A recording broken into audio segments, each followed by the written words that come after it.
start things. Welcome back to another episode of the Standard Drink Podcast with your hosts, Bo and Brendan. Hello. Yeah, so, yeah. Man. You know, back at it again. Yeah. Took a little while to get the other video up, thanks YouTube. Well, it was up, and then I had to do a re-upload of it, only because it got fucking age restricted. Of a 3-hour show, or just under 3 hours, and we talked about 5 minutes about a very naughty subject. Yep. And we get age restricted. But here's the thing, I think our stuff was already age restricted, because... No, that was a straight up age restriction. Well, damn. No, so that was a YouTube-determined age restriction. I think I've got a lighter. I got one. Okay, yeah. No, that was a YouTube-determined age restriction. There's the age restrictions that I can input. That we set. So it's what I mean by that. It's either two buttons you press. It's either this is intended for kids or this is not intended for kids. And I always select it to be not intended for kids. Children. Yes. Hell no. Oh no. So yeah. So every time I select it, it's like, no, this is not intended for kids. This is purely an adult show. And then we did a 3 to 4 minute, maybe 5 minute discussion about some naughty at most, about a naughty subject. And then we get age restricted. So I posted up on Twitter, and then I'm like, you know what? I'm not even going to appeal this because I know we're going to lose it anyway. But I'm like, you know what? I'm actually, screw this. I went to the appeal form, which apparently is it's 300 characters you have to put into an appeal. Yep. 300 characters. You can't even... So you have to try and fit everything within 300 characters. Yeah, and that's including spaces and all that. Yeah, everything, yeah. So I managed to put in look, I understand, why our video got age restricted. And I've just put, 4 links of videos that are very naughty or sexually explicit, I would say. Yeah. And say, well, these videos I'm sending you as an example are not age restricted. And they show full frontal nudity and... Yeah, basically. And a whole lot of other stuff. Basically. I'm not even going to get into it that far. Yeah, because we'll probably get... Yep, and then, within, the 24 hours, we've carefully reviewed your appeal, and unfortunately, we're still determining it to be bloody inappropriate. So, thank you, bots. Yeah, so a bot just looked at it and went, nah, the appeal failed because, we went through the video again, and that's what was in the video. Yeah, they probably get around that by being educational. Not the other. I'll show you the other two that I'm talking about. You only showed me one. Yeah, because it was the only one that was available to send at the time. I'll show you the other ones that are ooh. Yeah, rightio. Yeah. So, yeah, that's why our video, technically it looked like it came up yesterday, but it has underneath re-upload on it. So that's where we're at on that. Okay. So you're kind of wondering, guys, why we have a box of 10-pack of random assortments of cruisers. Considering we normally just drink hard liquor and mix it ourselves. Exactly. So because we feel like, have some cruisers, but... And he wants to torture me. Exactly. Because we got beer snorkels. So we're going to, right now, snorkel... Right now? Oh, fuck. We're doing one right now. Oh, shit. Well, you know me, give me an orange.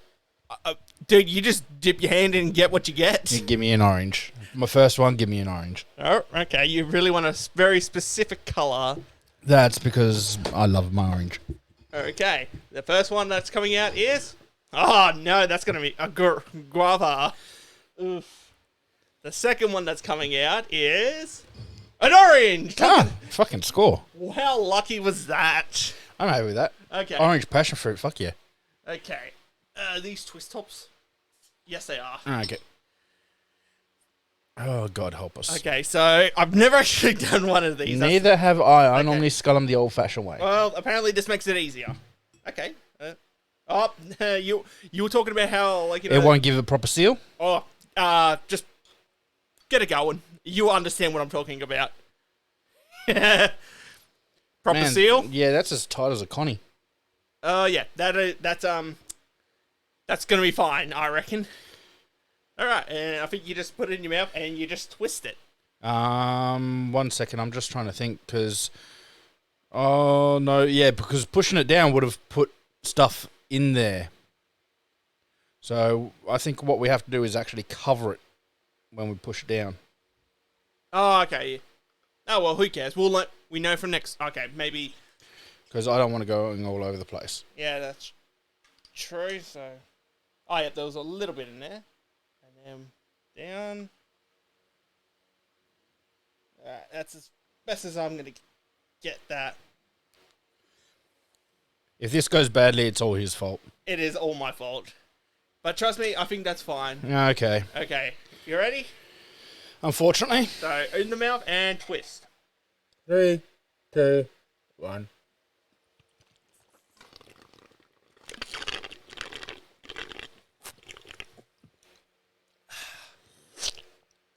Yeah, there was a bit in there. It went all over my hand. Yeah, a little bit got in mine as well, but not as bad. That actually made it so much easier to scull. Yeah, that went down really That was fucking just quick. like, woof. And these are exactly one standard drinks. Okay. Okay, well. That's one done. 4 more to go. Yeah, I still need to eat after this. I'm not cooking, I'm just gonna heat up some pies. I'll be able to do that. You'll be fine. Yeah. So periodically I'll be just like, okay, next one. Yeah, okay. I'll go with you. And there's 10 packs, and there's 2 of each, isn't there? Yeah, so there's 2 of each. So you've already had an orange. Yeah, then I'll be saving the second orange for last. God help me. Okay. Yeah, so let's start with news first after that embarrassing display. Oh, there is so much that has happened. Oh, where do I even begin? Where do I begin, honestly? Okay. Just run with it. Okay. So, back onto the bandwagon of shitting on Scott Morrison. Yay, my favourite subject. I love this as well. Honestly, I'm just thinking about changing the name of the podcast to the Scott Morrison Hate Train until the election and when he loses, and then we go back to the standard drink. I'm honestly been thinking about it, just like, the Scott Morrison hate train. I wouldn't say the Scott Morrison hate train. I'd prefer bitching about Scomo. Either or, I don't care. So, to begin with, I maybe save the more explosive stuff for a little bit later. So I'm going to start off with something a little bit lighter with him. So right now we're in the midst of an aged care crisis when it comes to, well, obviously with the aged care, because a lot of the elderly people are, contracting COVID and dying from it. A lot of the healthcare workers are contracting it, therefore unable to, unable to work, and then not give proper care. So there's this massive decline in the care. So I think there's like this whole royal commission going in with, the whole healthcare system with the minister and Scott Morrison that's meant to be involved. Jesus. Yeah, so no, this is like full on, like everyone's like, nah, this is shit, like we need to address these issues and that. So, Scott Morrison in the meantime, when this is all like starting to come down onto him, surprisingly still down in Melbourne, and he's down actually in Mount Eliza. Oh God. He went to a hair salon and did like a little apprenticeship, like, wash some chick's hair and everything, like trying to do some goodwill feature. Because I think like, whatever Mount Eliza electorate is a Labor held seat at the moment, but it's a marginal seat, so it's like. I'm sorry, I'm just checking because I'm not sure. It's down the road from here, man. Yeah, so I think I'm just gonna be having a look at what electorate it is because I think it might be ours. It might be the Dunkley. So I think we're sitting in a marginal seat at the moment, which we need to. When the time comes, start getting around people going, hey, because I'm noticing there's this, there's more of this freaking Labour person for Dunkley, for Liberal, that I see constantly. Oh, hello. We're in the Dunkley one. Yeah, so their MP is David Morris. Yeah. And it's Mornington. So the Mornington area. Yeah. Phillip Island and French Island. Is that the Mount Eliza? Is that where Mount Eliza, Mount Martha, Mornington, Torregan, parts of Baxter, Murdoch. It's okay. So they're just they're in the next electric over. Yeah, they're literally the next one over. I think we're technically still in Kensington. No, we're in Dunkley. Oh, Dunkley. Yeah, our electric's the Dunkley. Okay. Yeah, for the federal level. Yeah. So down there, so he's doing this like a little apprenticeship, and so the hair salon just got like massive hate from everyone. It started getting like reviewed, bombed, and everything. Yeah, considering like here on like that electorate I just read is like it's like guaranteed Liberal seat. Yeah, because he knows he ain't gonna. Because I think. Yeah, because he's starting to hit like all these like safe seats basically where it's sort of like you'd not need it in safe seats. You need it in the contested ones. Yeah, but here's the thing: you go to the contested ones, you're just going to get booed out anyway. Oh, because everyone hates him. Because it's like because everyone hates Scott Morrison at this point. So I feel sorry for the bloody hairdressers, but at the same time though, you knew what you were signing on for when you brought him in. I'm sorry, I still can't believe how quick that went. It was really quick. All right, so that's just that little tidbit. Like, he's still down in Melbourne, doing like, going around in safe seats in Melbourne. Yeah. To give him, like, people going to hair salons, washing people's hairs and that. And in the midst of an aged care crisis. Yeah, and it's like that poor woman. I hope she didn't use the whole bottle of bleach to remove the feeling of him touching her head. Well, if you look at the video of it, she's sort of like laying in the chair, like in the basin, like head in the basin and that. And she goes up, like, was told like, Scott Morrison's going to be washing it. And you sort of see her eyes just go, oh shit. Oh yeah, just light up, and it's just like, oh, this is just so fun. Yeah, well, you got to think also those basins are really uncomfortable as well.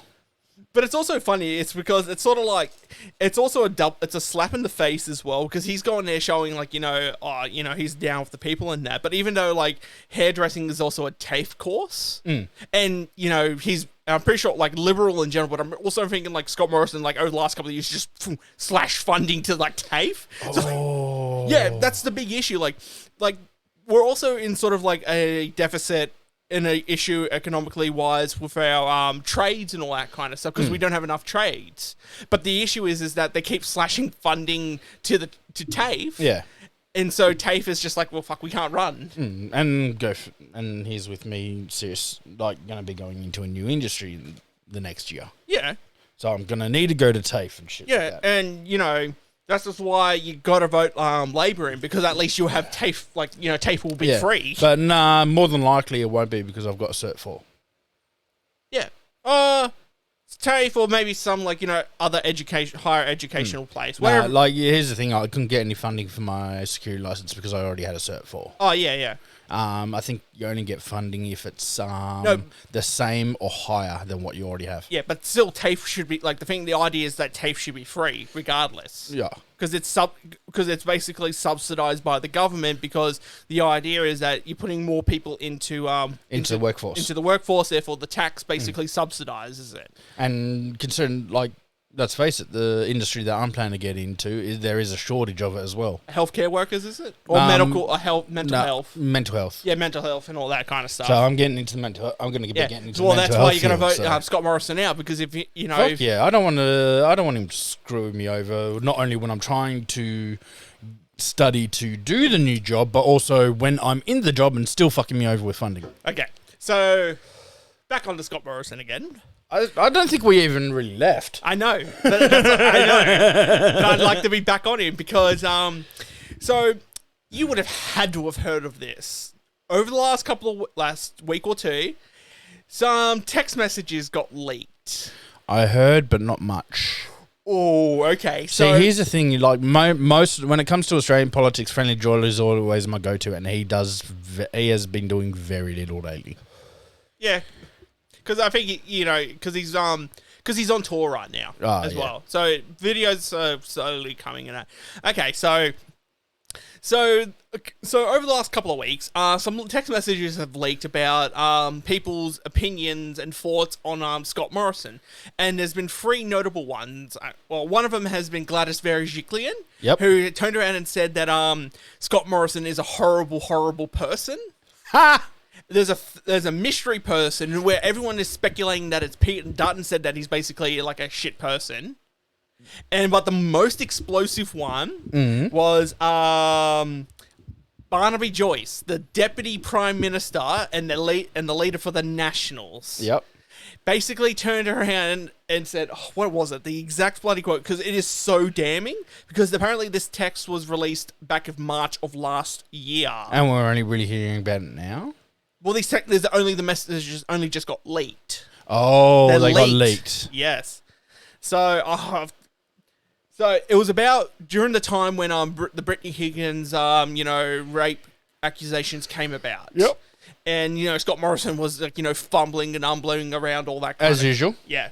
So it was basically he is a hypocrite and a liar from my observations, and this is over a long time, Joyce said. I have never trusted him, and I dislike how he rearranges a truth into a lie. Nice. Yep. Nice. So people within his own party hate him. Mm-hmm. And he thinks he's going to win the next one? I got this theory right now. Okay. That's scary. Ooh. Turn on silent. No, I just want to make sure it's not fucking... Yep, good. It's not YouTube, like, hey, fucking, Oh, here, we're going to screw up your video again. Yeah. So, my theory is what's going on with this is within the next month or two, there will be a leadership spill. Where basically they will just vote of no confidence, get bloody Scott Morrison out, Yep. and put in a new Liberal leader. Yeah, so that way he's not the one running for election again because they'll fail badly. Well, no, because they'll find someone who's a little bit more palatable, and then that's how they can. And then they'll probably stand a better chance. But I don't know. I think the oligarchs are like, no, he's staying in because we like what he's doing because he's just favoring us. Yeah, he's making us money. Yeah, but so about what? Nearly 56% of the population don't like him in like opinion polls. Yeah, based on census data and that, and so people in his own political party don't like him. Yeah. But then again, look how much he's fucked up. Of course, it's not going to be like the bushfires, the COVID-19 pandemic response, the vaccine rollout, the bloody JobKeeper rollout, the deal with France, the France deal, the rat tests.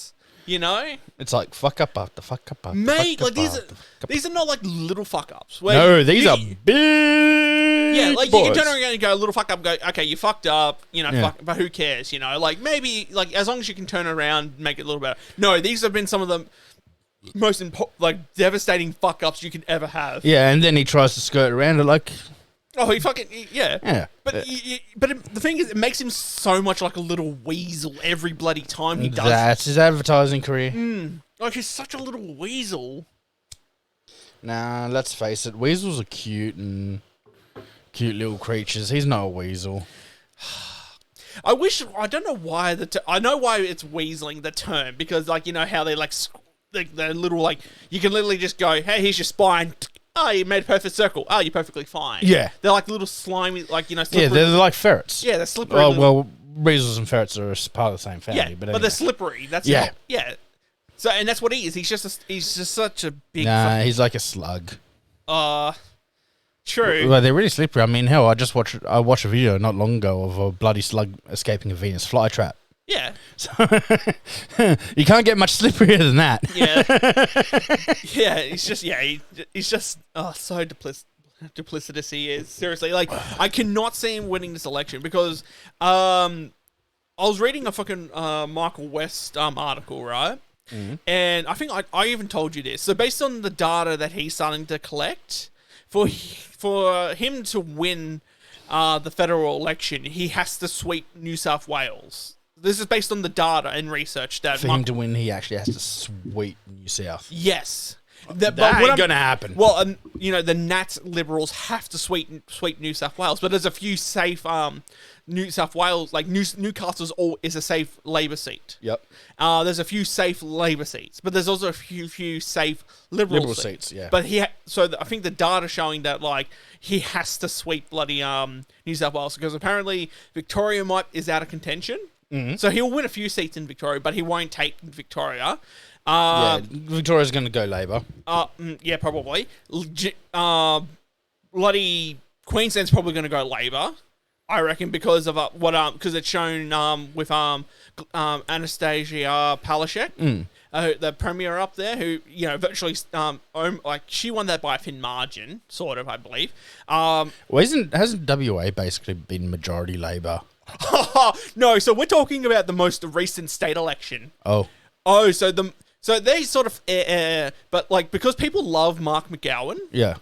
Because of how he responded to the lockdown, because he did he didn't do lockdowns, he just shut the borders, and he had some of the hardest border entry restrictions, and people over in Western Australia loved him to the point to where they virtually eliminated Liberals because out of all the seats they had for on the state level, Lib Nats only won 3 seats. And I think Labor won basically the rest of them. Wow. So it basically just put full control of Labor for the next term. They can literally pass any law they want. Yeah, and they can pass literally any law in WA that they want. Oh, it's also the same in Queensland because they actually don't have a Senate up there. Oh, okay. Yeah, so they abolished the Senate. Okay. So because everywhere else has a Senate, so everything has to pass through the Senate, then goes through the upper house for the laws. No, just Queensland, it's just upper house and that's it, done. Okay, dokie. Yeah, well, that's what happened with the COVID pandemic bill, the pandemic relief bill, or whatever the most recent one that was in highly contention, where people were protesting outside of Parliament House. Yeah, because they had to pass through the Senate before it got passed through the upper house. But now Queensland can just go, pass it into law. We got the votes, we done. Yeah. Yeah, so I reckon it's probably a good idea to even just abolish the Senate. Because then you get more shit done. So basically you're telling me that basically during this entire pandemic, Western Australia was probably the place to be. Yeah. Honestly, yeah. Go Western. I would say or Tassie, but I have not heard I never hear much about Tassie. Yeah, well, they're just off the mainland. They're just their own little thing. They are. Yeah, they do their own thing and tell everyone to go fuck themselves. But yeah, I think everyone gives Tassie so much shit, but you got to love the little guys. Yeah, they give it their hard knock when they can. Yeah. I mean, they're still screaming for an AFL team, but they'll never get. They might, but it's it's coming down to 2 teams that might make the move. That might have to move down there. Yeah. North Melbourne or Hawthorn. I think they might go Hawthorn.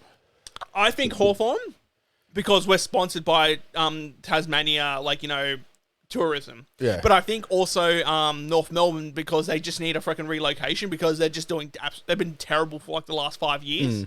Here's the thing. It's Melbourne just honestly, Melbourne has too many teams in the two. They're sharing grounds. Yeah. But that consistently. Yeah, but that's also with the NRL as well. Because because there's 18 teams or 19 teams in the competition now. And I'll rattle off the ones that aren't in New South Wales. So there's North Queensland, Brisbane, a new team, Redcliffe, which is in Queensland, Gold Coast, New Zealand Warriors, Melbourne Storm, and isn't there Perth? New Zealand? And I said New Zealand, didn't I? I thought Perth had one as well. No. Wait. So 1, 2, 3, 4, 5, 6. Yeah, that's it. There's 6 teams that are 6 teams out of 19. Out of 19 that are just based in Sydney. Oh, that aren't based in Sydney. 16. Yeah.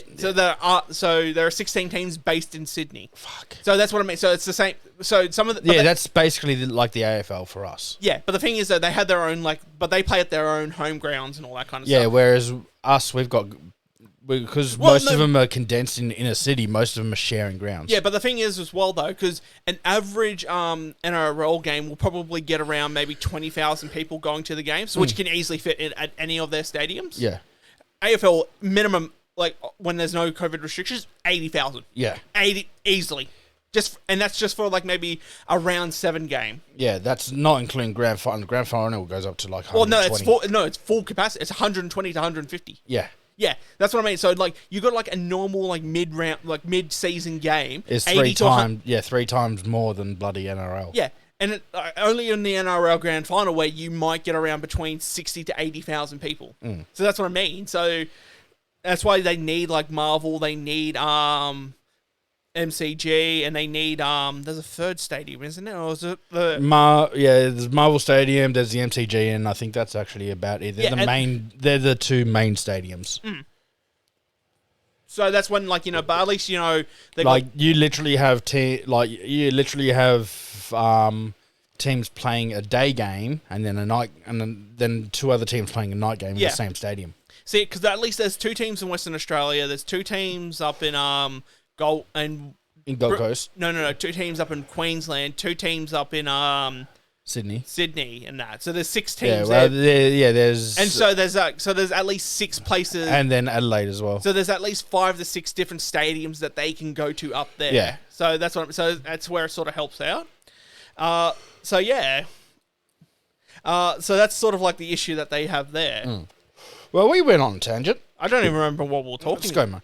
Scomo, yeah. Oh, about safe seats and all that kind of stuff. And so Scott Morrison needs to virtually sweep New South Wales. Yeah, not going to happen.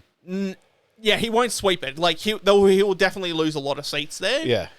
Except for, except for the really safe ones. Yeah, so he'll definitely take a lot of the North Shore, northern beaches, sort of the eastern suburbs, and maybe some of the inner suburbs. He'll definitely be taking those. But when you start going out towards like the western suburbs, no way. And if you go out further than that to rural New South, Blue Mountains is a safe red seat, I believe. But when you go past Blue Mountains, that's when it becomes sort of Nat seats. Yeah. Nationals. Some of them are Nats and all that kind of stuff. But I think a lot of them are going to start turning over and all that kind of stuff as well. But I mean, we're going to have to see. I have to look at more of the census data about, per seats, about which way they're leaning in that when it goes out to like rural New South Wales. Yeah. And that. Because that's where. Because unfortunately, they don't have a lot of they're not very underrepresented anyway. Yeah. But, we found out how unrepresented they were during the COVID bullshit. Oh, especially, back when Sydney was, getting up to, back when, they were having, during the Delta, having, 2,000-3,000 cases a day in that. Yeah.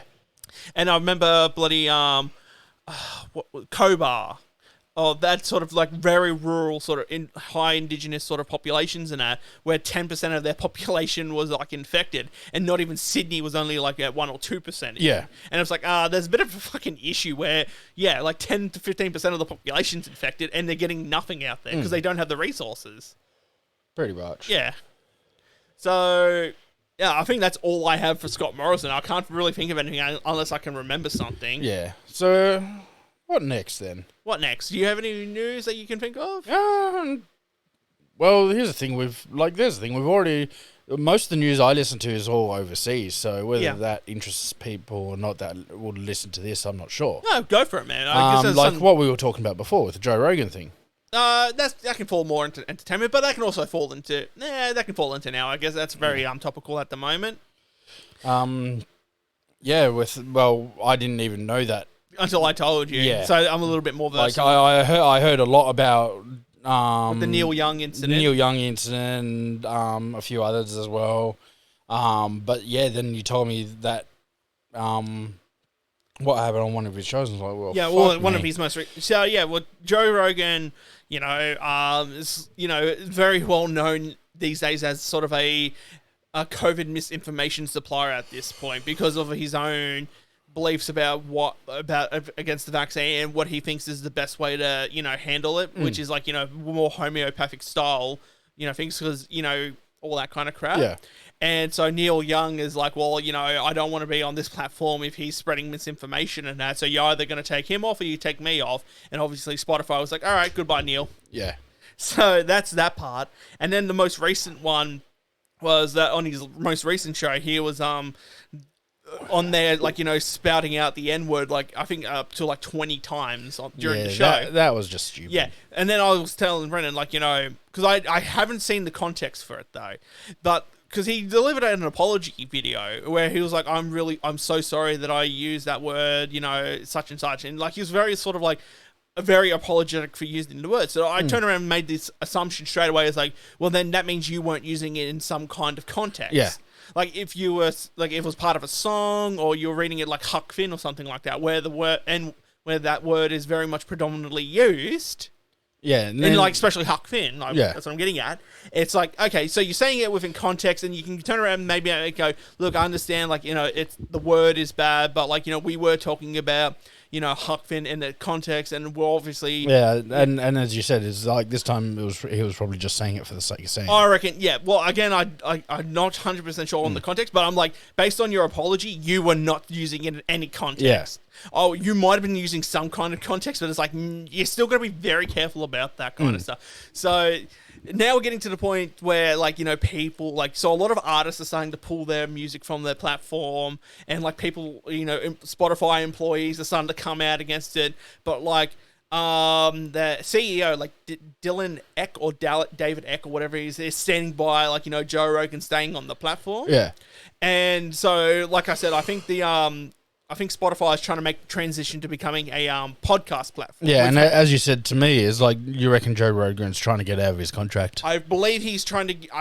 He's not happy with the Spotify deal. He was initially happy, but because you saw it, I saw it months and months ago when he first got onto the platform, how his rhetoric changed, and then he moved to fucking Texas. Yeah. So he moved to Texas, and then his whole rhetoric sort of changed. He was still doing Joe Rogan, but he was getting a little bit more conservative, sort of, in some viewpoints and that kind of stuff. Like, sort of that, very sort of like, oh, mate, what are you talking about? Like, this is not what you're about. Yeah.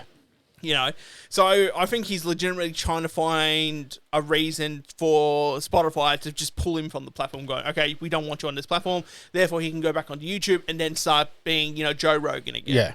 That's what I reckon is going on. So you reckon he's just, like, he's over the persona so he gave himself Yeah. On Spotify. Yeah. So I reckon he's just putting on a face, a facade, basically. Yeah. Because I reckon, like, as soon as he, like, if it ever happened, he gets off the thing, he will probably go and spill the beans about why he acted like he did. Yeah. I reckon he would just be upfront about, look, I wasn't happy with the Spotify deal, but I couldn't renege on it because, then the contract and everything would be invalid and the money and all that kind of crap. Yeah. So he's forcing, he's trying to force Spotify's hand. Trying to make Spotify do it. But obviously, if he says that outright, then Spotify's like, well, no, we're not going to do it. You're going to finish your bloody term on this contract. Yeah. Regardless. Just wait and see what happens. Yeah, I reckon I reckon there's going to be a lot more stuff coming in from this. Like, he's going to just start bringing on guests and all that kind of stuff that are, a little bit controversial and all that kind of stuff, which is fine. But I mean, David Peterson's come back on then. Bloody, or Ted Nugent or someone like that. Alex Jones. Yeah, Alex Jones. Oh man, I like listening to the Alex Jones episodes only because I can just listen to that man ramble on, like, some of the, like, so much of the shit. Like, that's a screwed up thing with Alex Jones. He used to be good, and now he's just gone off the fucking deep end. That man was... When he first started, there was some sense. Now he's completely off the deep end. He's been off the deep end now for a few years. He's been off the deep end for like nearly 15, 20 years. The last time he wasn't off the deep end was around the early 2000s. Even then, he was still pretty much in the deep end. Good point. He's been a wacky character ever since. Yeah. Like, yeah. Just getting... Yeah, I reckon Joe Rogan's just going to start... He's going to start really testing... He's really starting to test the waters now on what he can and can't do right now. Because Spotify ain't going to do anything about it at this point. Because they really want him on that platform. Oh, yeah. Big time. All right. Snorkel. Oh, shit. Snorkel. We've talked long enough. Snorkel time. We've talked for how long? I'm checking. That's fine. Not even an hour yet. Yeah, snorkel. Yes. All right, so... You want the first flavour, or do you want me to take the first flavour? Okay. Shit, because I wouldn't be able to do the lemon one. All right. I'd be able to do anything except the lemon one. All right. But if you pick up the orange, it goes back in. All right. The first one I'm picking up is... Pineapple. I'll take it. Pineapple, apple pen. I got a pineapple. Okay, I got pen. And the first one I'm taking is... Please not orange. Please not orange. Please not orange. Lemon lime. All right. Well, at least he's catering to me. I'm soft. There we go. I'm soft with premixes. So is everybody else, man. All right. Okay, remember, we had to do that bit. Yep. And then in. Get that nice and tight. All right. All right. Mine's on nice and tight, I believe. I'm pretty sure mine is as well. All right. One second. All right. Nah, shit. Here we go. 3, 2, 1.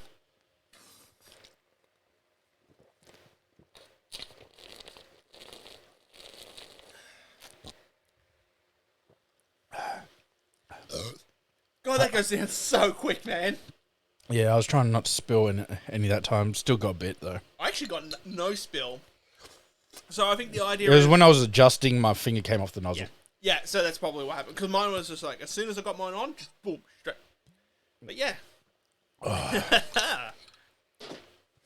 Well, so far I've had 2 flavors that I like. Means the next one's going to be shit. And I still need a fucking... You'll be fine. You'll be fine. All right, so what else is there to talk about? Entertainment-wise, not much, because, like, I think even movies are dead right now. I haven't seen anything to do with movies. What have you been watching then? What have I been watching? Yeah. It's me, dude. I have to be in some kind of mood to watch a movie or something like that, or an anime series or anything like that. Oh, just a show. What are you watching then? Honestly, not even shows. Holy shit! Yeah, like you like just sticking to YouTube on random shit like that. Yeah, just sticking to YouTube at the moment. Just maybe just a few just like a couple of Let's Plays or something like that. That's on there. Just it's more like in the background when I'm playing my games and that. Yeah, like I just finished Arcane. Yep. League of Legends one. Arceus. I think it's Arceus or is it Arcane? Oh, Arcane. The League of Legends. Yeah. Arcane. But yeah, just finished that. I enjoyed it. Obviously, they're definitely doing a second season. I think I'm not sure whether it's been announced or not. Give me one second. Something tells me that would be.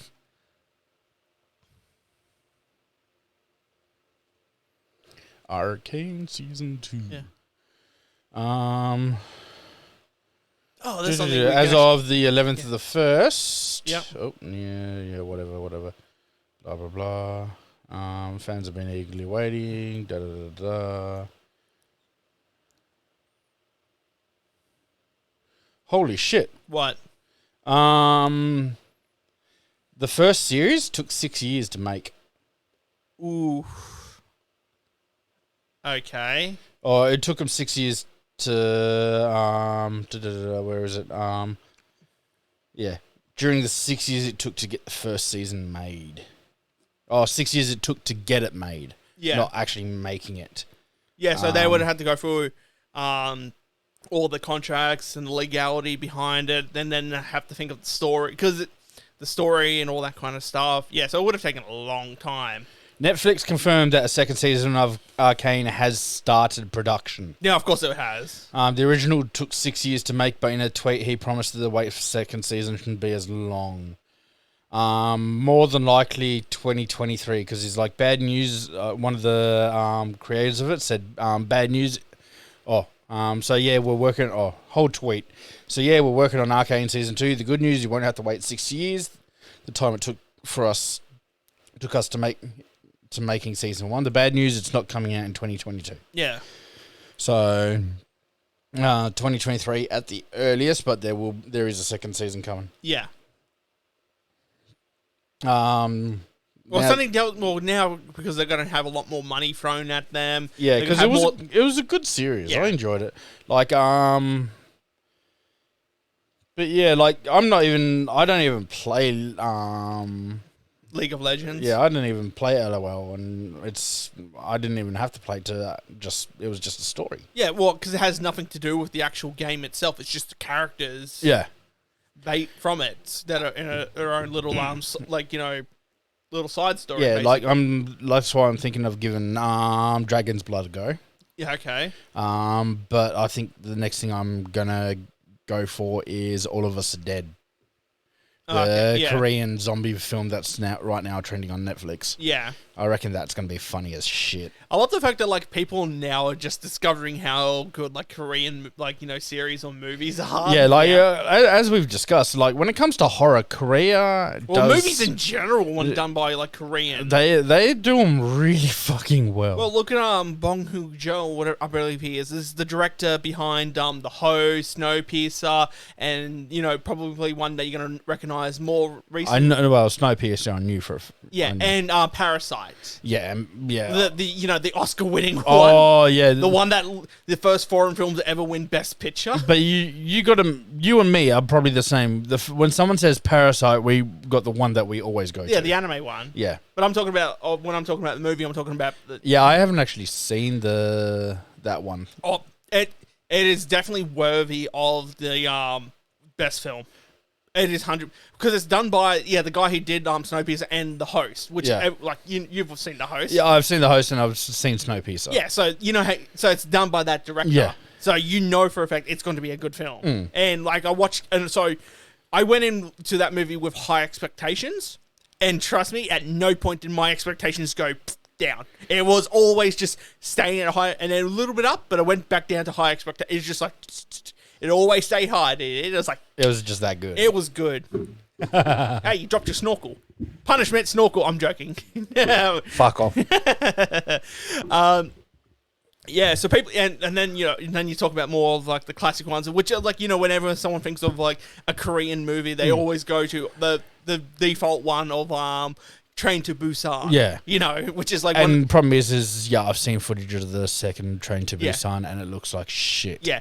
Because I think that was done by an American production, wasn't it? Yep. And they screwed it. The Korean guys that owned the rights to the thing are pissed. Yeah. So you got probably considered one of the best zombie movies of of a generation. And then they handed it to an American company, and they just turned it into another action flick. Yeah, because they wash it all down basically. Yeah, that's why when you get like a nice good horror movie, it has to like you either make one movie and that's it, or it stays with the original production company.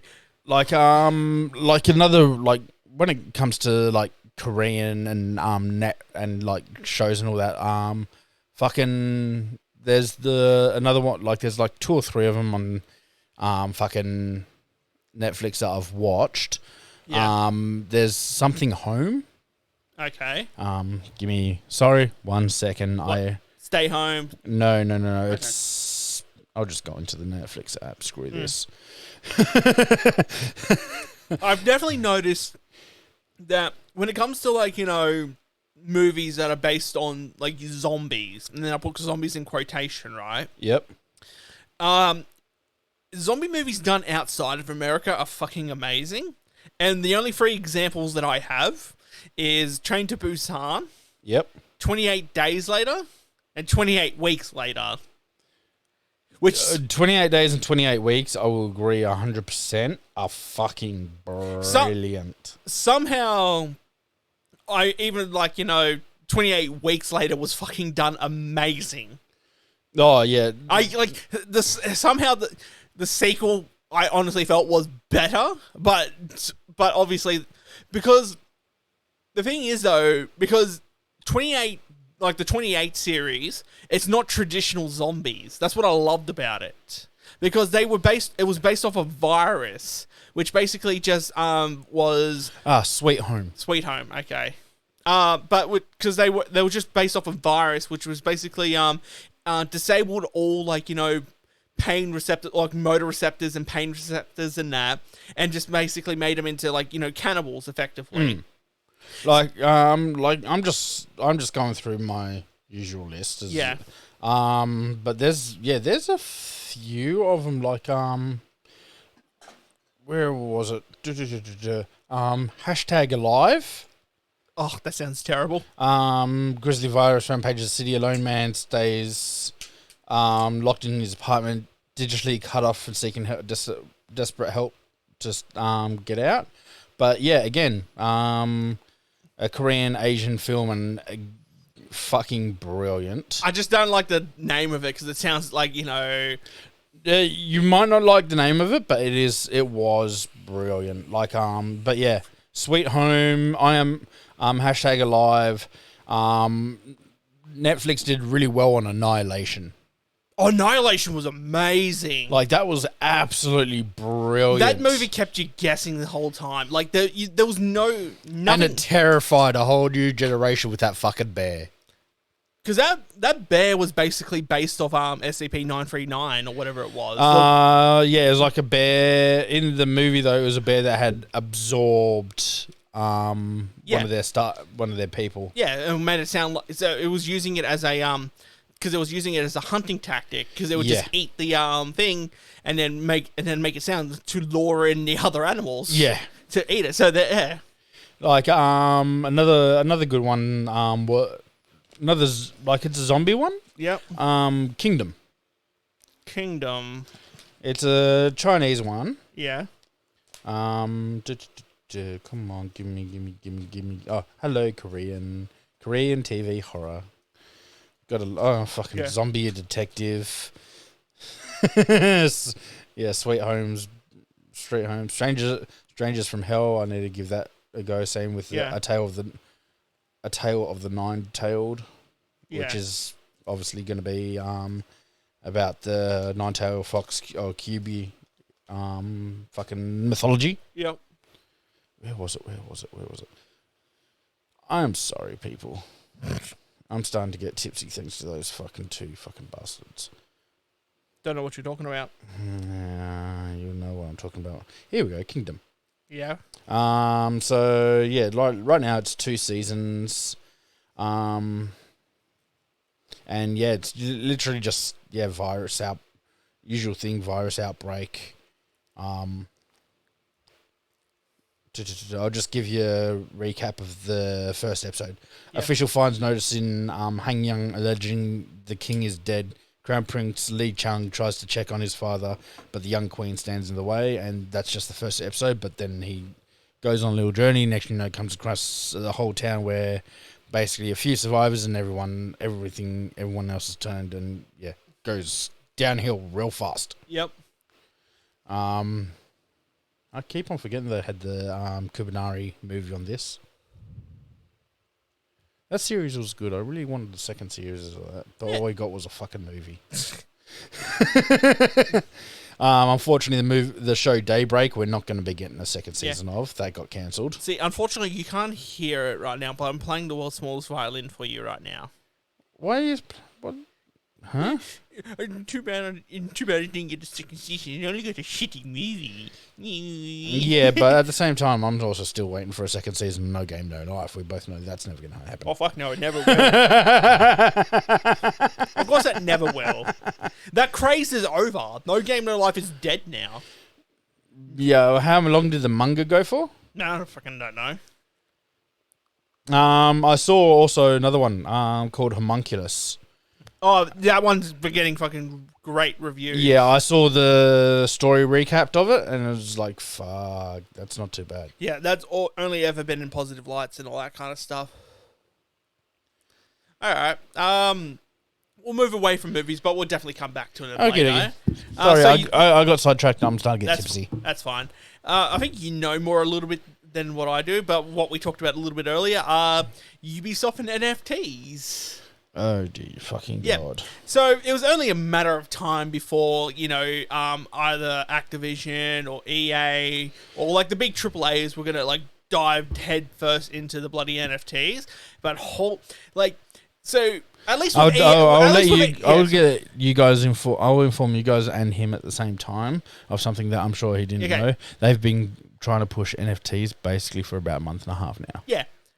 The thing is though, at least with like EA and Activision, they waited till the pool was filled.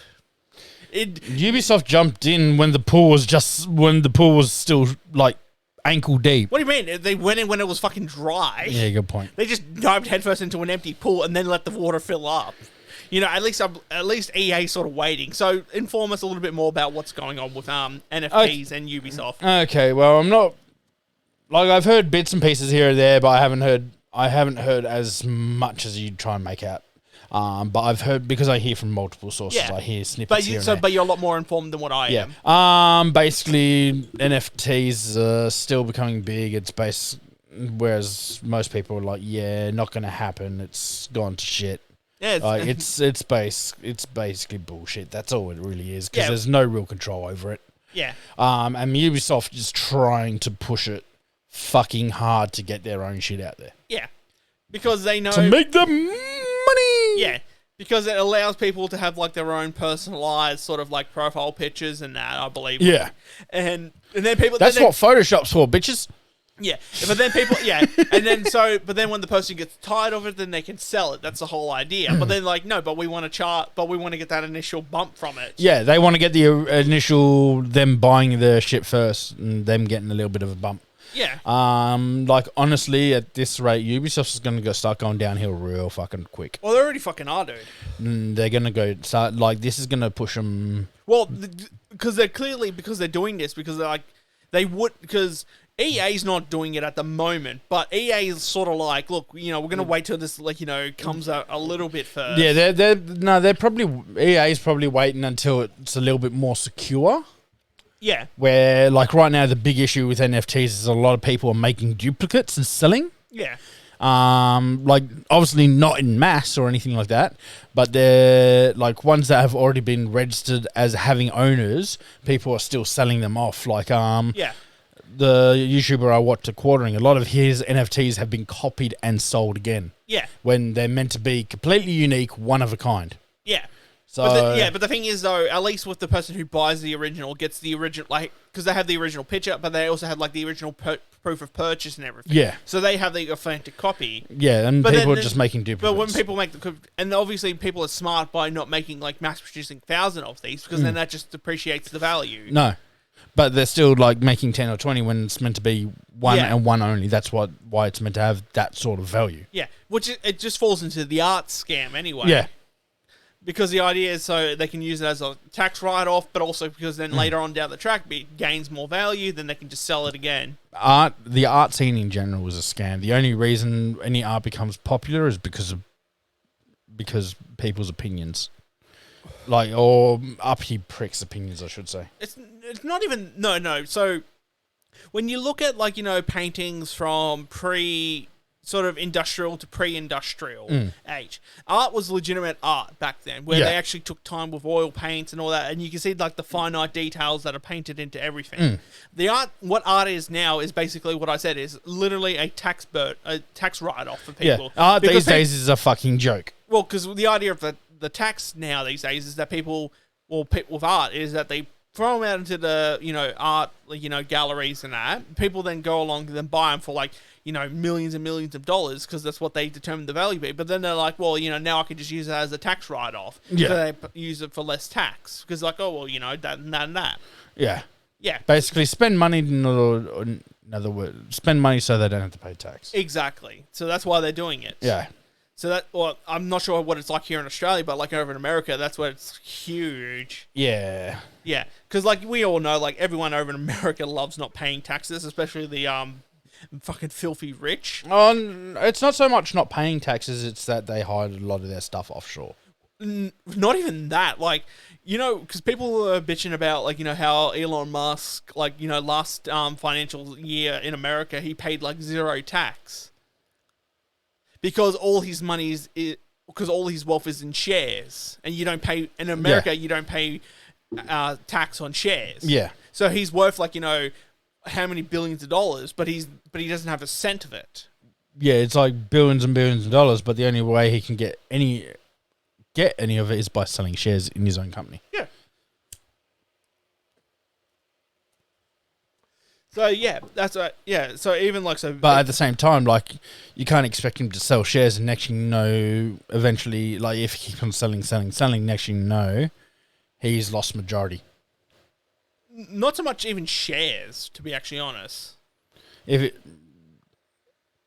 it's certain, like, he's got majority shares right now. Yeah.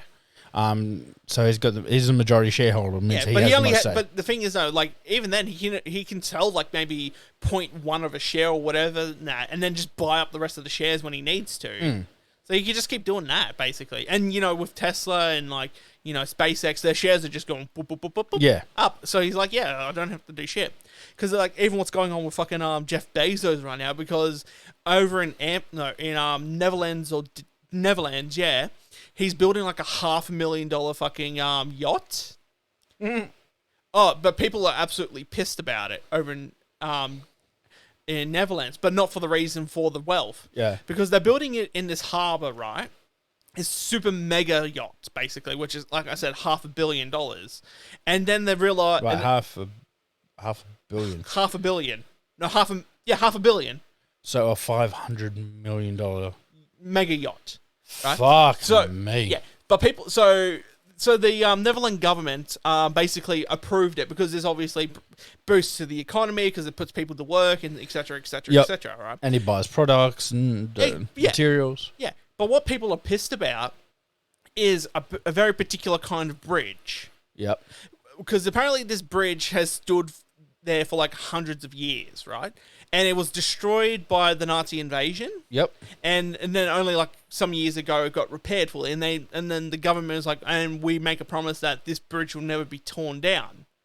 So the government's realized that the yacht's going to be too big to fit underneath this bridge. So they're like, okay, so what we're going to do is we're going to tear down the bridge, and then when we get the yacht out, we're going to rebuild the bridge. So it's just like, what? You just went back on your promise. Yeah, that was stupid. Yeah. So people in the Netherlands are just fucking pissed off. People apparently over there, understandably so. People are eggging the boat and everything. Like, they're just fucking pissed off about it. I'm like, yeah. Like, I mean, well, Jeff Bezos, literally Lex Luthor of the fucking modern age. I'm waiting for him to turn around and go, I'm gonna sell my shares in Amazon to follow my true dream of being Lex Luthor. Yeah. Well, he doesn't need to do it with Amazon because Amazon itself is such an evil company as it is. Mm. But I buy some stuff off Amazon. Didn't you buy these? No. I bought those from Amazon. Go figure. Yeah, but what the issue is that because he has so much power, because he can behold local governments, especially over in America, set up a warehouse and all that. We can employ up to 5,000 to 10,000 people. Oh, that's a boost to our economy. Yeah. Okay, but now we need you to start paying taxes. Oh, well, these tax rates are a bit too high, therefore we can't keep the warehouse open, so we might have to close it down. And you don't want that happening because that's going to put 5,000 to 10,000 people out of a job. And then, okay, we won't make you pay taxes. Oh, that's good. Perfect. It's because we cherish the people that work for us, even though they fucking burn them out in fucking 2 weeks. Yeah. Because the fucking conditions are so fucking horrid. People can't, having to fucking track their times about when they go to toilets and that. Hang on, you're only obligated to go 30-second toilet break, and you went for 45 seconds. Well, it's like a 7 to 10 second walk to get to the toilet. No, that's not appropriate. You need to be quicker than that. Can you imagine me? Oh, you wouldn't lie. You would be fired. I'd be fired on the first fucking day, considering I don't have a strong peeing frequency, so thus my toilet breaks last a minute, and that's just when I pee. Yeah, because you also heard what happened with the tri-state tornado as well over in America. So there was this massive tornado that ripped through 3 or 4 states in bloody America, right? Yep. And so so everyone got the notice, right? And there's people working at the Amazon warehouse, and they're like, okay, well, obviously we need to evacuate now. And Amazon managers and that were going, no, you can't evacuate. If you evacuate, you're going to get fired. So, and then the tornadoes ripped through, and they destroyed one of the factories, killing nearly everyone that was in it. And then people were just leaving and getting fired, and I was like, dude, there's a fucking tornado going on. Yeah. Yeah. With the staff members getting fired and all that, getting killed and all that, I'm sure there's plenty of lawsuits that they're dealing with. Oh, they'll just set them out of court, but they're going to be like, okay, here's $1 million, fuck off. That's it. Yeah, more than likely. They're fucking... No, not even $1 million. They'll be like, oh, here's 120,000, fuck off. Mm. I know Amazon... Problem is, Amazon company, their practices are fucking bullshit. Of course. And yet we still use them. Well, because they're just so incorporated in fucking everything that we use these days. With me, it's mainly entertainment. Fucking, there's a lot of shows on Prime you can't get anywhere else. Yeah. Well, that's just like with any other streaming service. Without Prime, we would never have experienced Invincible. Yeah, that's true. Yeah. Or Man in High Castle. No, that's true. I still haven't even I've only watched the first episode of season 3, and I'm like, I'm wanting to go back into it, but I'm sort of like, the first episode on it sort of rubbed me a little bit of the wrong way because I didn't like the. Yeah, you told me that. It was like, it was alright. But you remember what you say about your 3-episode rule? Yeah, I know. I'll get around to watching it eventually. Eventually. Yeah. Okay. Snorkel. It hasn't even been half an hour. Go fuck yourself. Snorkel. It hasn't even been a half an hour. Snorkel. It's been 20 minutes at most. Yeah, it's time for a snorkel. All right. It's been... So the first flavor that's coming out If it's an orange, you put it back in. That's Yes. my last one. Pineapple. I'm taking the pineapple. Okay, you can have the pineapple. All right. The second flavor is... Nope. Oh, okay. We're going to put that one back then. I will not do a Alright, lemon cool. one. Raspberry. There you go. Yeah, I will not do a lemon one. I'm not good with sour shit. It wasn't even that sour. Yeah. Twist, Still. Bleh. twist up. This way I won't be able to fucking walk. I'm on to... Is it my second or third glass? I think third glass. Or port. No, port hits me like a ton of bricks. I know that. Well, port hits anyone like a ton of bricks. Port is one of those drinks that is incredibly deceptive with how drunk it can make you. Yeah, because it's like, what, 20-25%? No. If it's a fortified wine, then yeah. It's about 20 to 30, it's between 20 to 30%. 1 second, please. Because I really need to know this information. Yeah. 18. Yeah, so it's less than a liqueur. Yeah, but it fucking puts you on your Yeah. ass. Alright, so the snorkel is ready to go.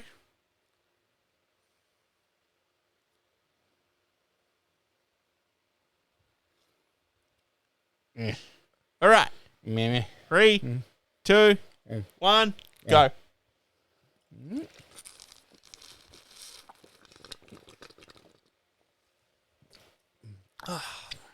Oh shit. There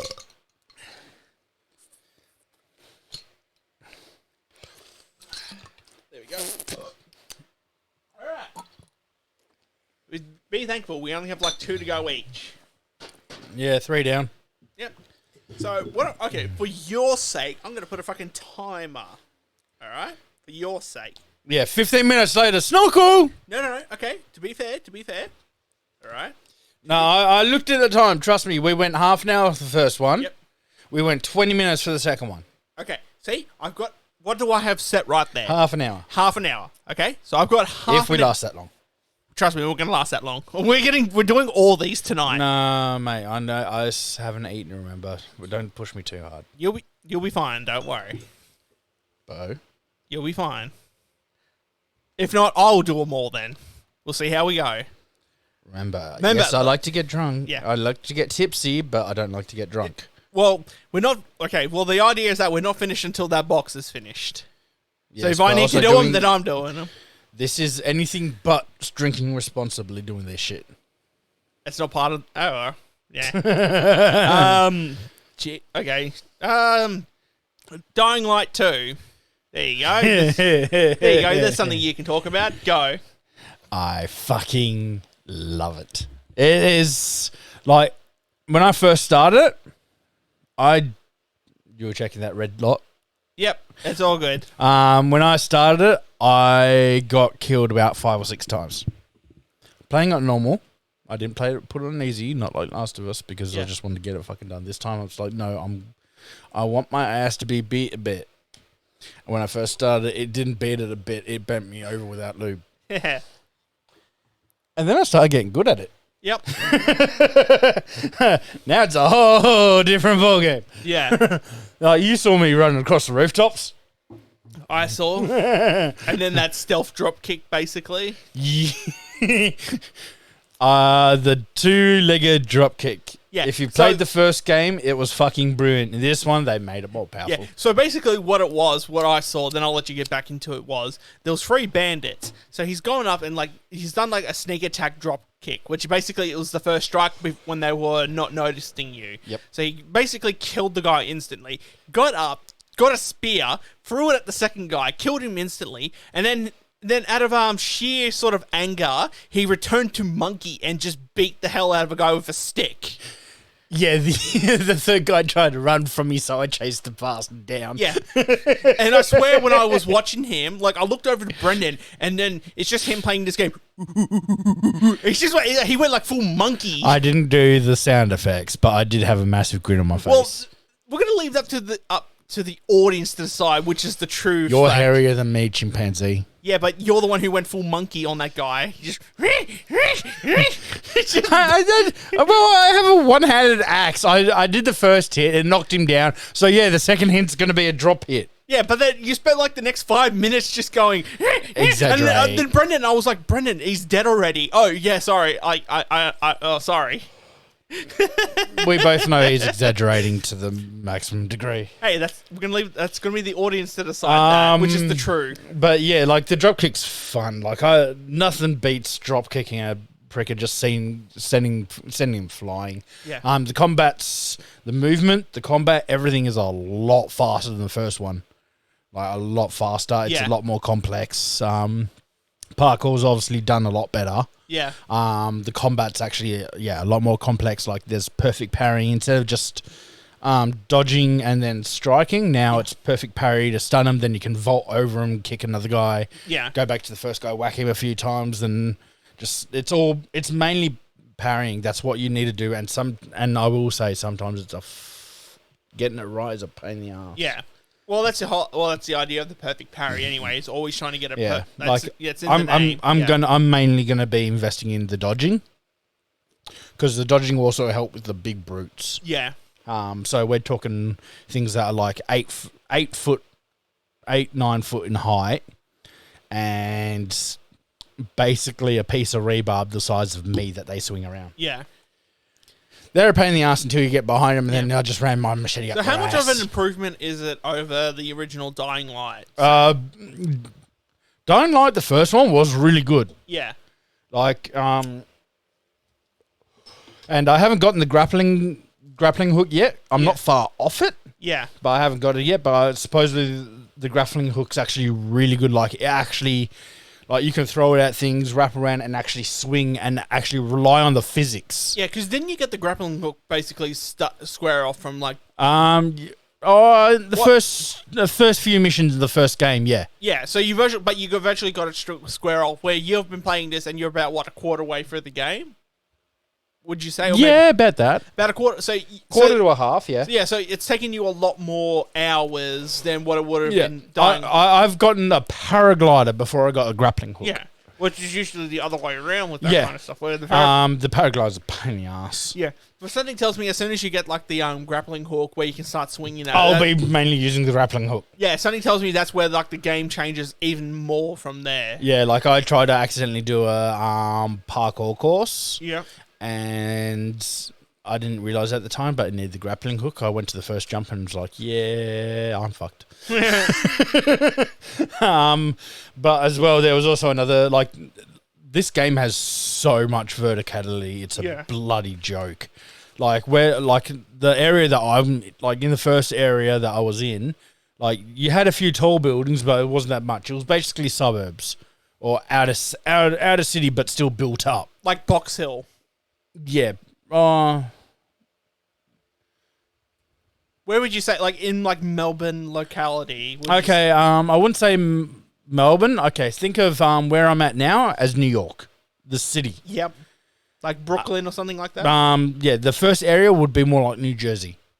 Okay, yeah. So built up, up 5-6 story buildings, but no skyscrapers or anything. The area I'm in now, fucking skyscrapers. The paraglider's a pain in the ass though, because they've actually incorporated air currents between the buildings, And if you go against them, you barely move. If you go with them, you fucking fly.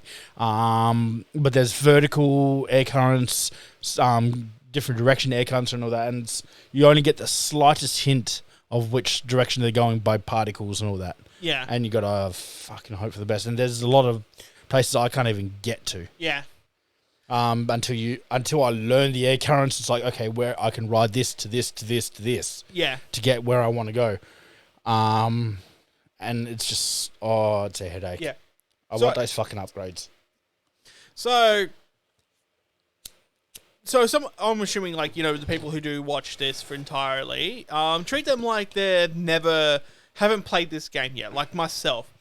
What is the story behind this game so far? So what is the story? That's the one thing I think people want to know. Okay, the story is like your basic zombie genre. There's been a massive outbreak of a zombie infected virus. Like, it's based 15 years after the first game. Yes. Like, so you've got the zombie outbreak that happened in Haran, the original city that locked down, and then the game plays 2 months after the lockdown. You're an agent sent in, try and find an antidote, The actual pharmaceutical, or the actual company that was sent you in to try and get antidote and all this, they got shut down by the government, but they were still doing research. Illegal research. And the virus escaped. Yep. The virus escaped, and now 15 years later, the world is post-apocalyptic. Yep. Your main character was a test subject in trials from that company. Yes. So when he was a kid, after the mass outbreak and all that, them trying to find a vaccine, he was being tested. He had a sister, separated. So you've been wandering the world as something called a pilgrim, the only people that are ballsy enough to go out into the unwalled areas of the world. Yep. Traveling. So going from settlements to settlements, pretty much running from infected and all that. Yep. He's gotten you get a few hints and all that, and you've like, okay, the guy I'm after is here, and so my sister might be as well. The guy he's after is the doctor that experimented on him. Okay. So the game is basically you trying to find answers and your sister. Yes. So the plot is revenge, answers, and sister. Yep. And yeah, it's a massive shit fight. Okay, because I just remembered something, right? Mm-hmm. And I want to sort of take it back into the news sort of segment, if you don't mind. Yep, go for it. So, you know who Peter Dutton yes. is, right? So, two things have come out recently. So, he wants to start using the ADF, the Australian Defence Force, to help, people in the aged care sector. Yep. Which I'm assuming is going to be sort of like the medical staff of the ADF, the sort of assist the medics, yeah. Yeah. Which is like, okay, fair enough. Most of them are trained, not just in that, but in general as well. Yeah, but, health, but the aged care is a little bit different to army medic. It's a lot more specialised. Yeah. So people sort of like a little bit mixed opinions about that, but I'm like, at this time, it's honestly, it might be a good idea just to help alleviate the stress on the system. But where it comes into it, why I wanted to come back to it, was there was a proposition, I believe, recently or a couple of months back, I can't remember where Peter Dutton suggested that maybe we could use the ADF to station them at hospitals to start turning back people from the hospitals. I've got bones sticking out of my arm. Go home. Go home. Fuck it. Here you go. Here you go. It's just duct tape. You know what to do, boy. Fucking yeah. Yeah, it's like field medic situation, bitches. But how fucked up are we living in now? Where like an appropriate response determined by the Home Affairs Minister is to literally go, maybe we can use our army to start turning away citizens from seeking medical attention. Yeah, that's fucked I'm assuming they're gonna be like, I'm coming in because I'm, COVID positive and I'm feeling way too unwell and I think I need medical attention. No, fuck off, go home. Yeah. But I really need medical attention. This is your last warning. Move. But sir, you saw that? He came at me with a knife. It's like, then why is it military issue knife that he's holding? Yeah. There's a freaking Aussie disposal down the road, Military issue knife and Aussie disposal, two different things. No, they just put a box cutter in his hands. That's more feasible. Oh, no, he came up with me a medical scalpel. How did he get that? He broke into the hospital somehow. I don't know. Fucking, he's dead now. Who cares? But, like, what an authoritarian thought to have. Like, use our military to start turning away citizens from seeking medical attention. Like, I just realised exactly how drunk I am. Why? I'm feeling fine. I'm on my way. And why I said, because I looked at snorkel and I looked at bottle. Go on, I'm joking. No. I'm joking. No, that will kill me. Yeah, that probably would. All right, let me see. No. You got plenty of time, don't worry. See? No, I'm joking. But, yeah, bloody... Like, Dying Light 2 is actually awesome. Like, I'm thoroughly enjoying it. I can't wait to see what Techland do with it. Like, look at the first game. That got so much support. Okay, here's a good transition then. So Techland, is doing really well and all that kind of stuff. And obviously because they took their time, obviously, developing this game. Yeah, this is the only third title that they developed. Yeah, exactly. Yeah. They take their time with the game. So how long do you reckon until Sony buys them or Microsoft? Now that is our transition, because you and I have differing opinions on this. Slightly. Techland, I reckon, would probably... Honestly, I'd reckon it might go to... No, Techland might be a 50-50 because Call of Juarez was on Xbox. True.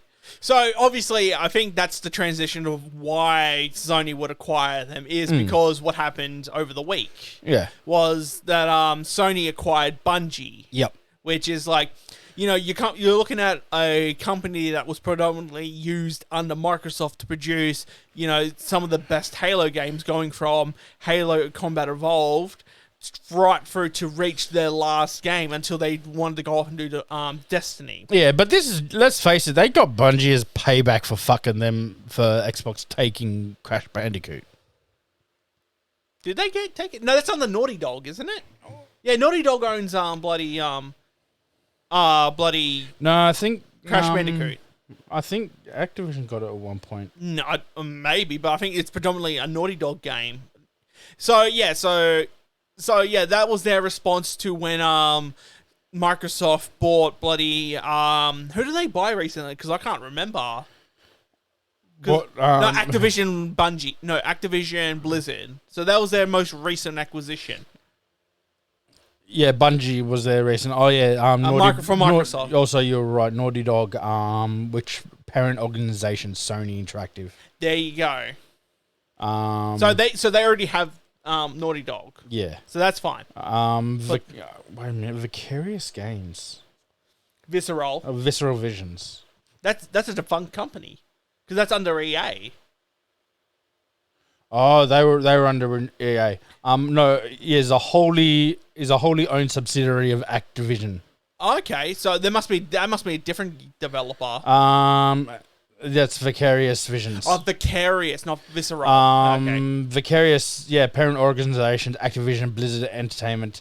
Hold on a sec, because I'm pretty sure I think Vicarious. What games did they do? Yeah, game history. Oh. Which one did they do? They did partner with Bungie to work on Destiny. Yep. They've got the... Oh. Yeah. They've got Star Wars Jedi Knight 1 and 2. Yep. They actually did Skylanders Spyro. Yep. They also had a hand in the original Spider-Man 1, Spider-Man 2, and Ultimate Spider-Man for... So they've been pretty much under Sony for that period, basically. Yeah. Give me a second. All those were on Game Boy. Oh, okay. PlayStation had Spider-Man 2, Tony Hawk's Pro Skater. Oh, yeah. Which was a good one. Game Boy Advance was a Crash Bandicoot game for them. Yep. There's a lot of Crash Bandicoot. Wait a minute, I'm gonna go down to recent. Screw this shit. Yeah, just go to the more recent ones. So recent ones: Tony Hawk Pro Skater 1 and 2 The remasters, remastered. They did the Crash Bandicoot Insane Trilogy. Okay, so that's pretty much Sony already. Yeah. Yeah. So they did the Crash Bandicoot Insane Trilogy, Tony Hawk's Pro Skater 1 and 2, and they also did Diablo 2 Resurrected. PC, Sony, yeah. Yeah, Sony, Xbox, PC, and Switch. Yeah. So I think so. The better question is where the contention comes into is. So Vicarious Visions had a lot of input with PlayStation franchises. So now, we're virtually in the age between the competition when it comes to the gaming consoles is the Microsoft versus the Sony about who they're going to acquire next. Yeah, like but the thing is, so Microsoft already has ZeniMax Media, which has everything that's under that, which is Bethesda, Obsidian Game, etc., right? Yeah. So they have an ID Software, all those guys, and then they've also acquired Bungie Activision, which is World of Warcraft, Call of Duty. No, not Bungie, just Activision. No, Activision Blizzard.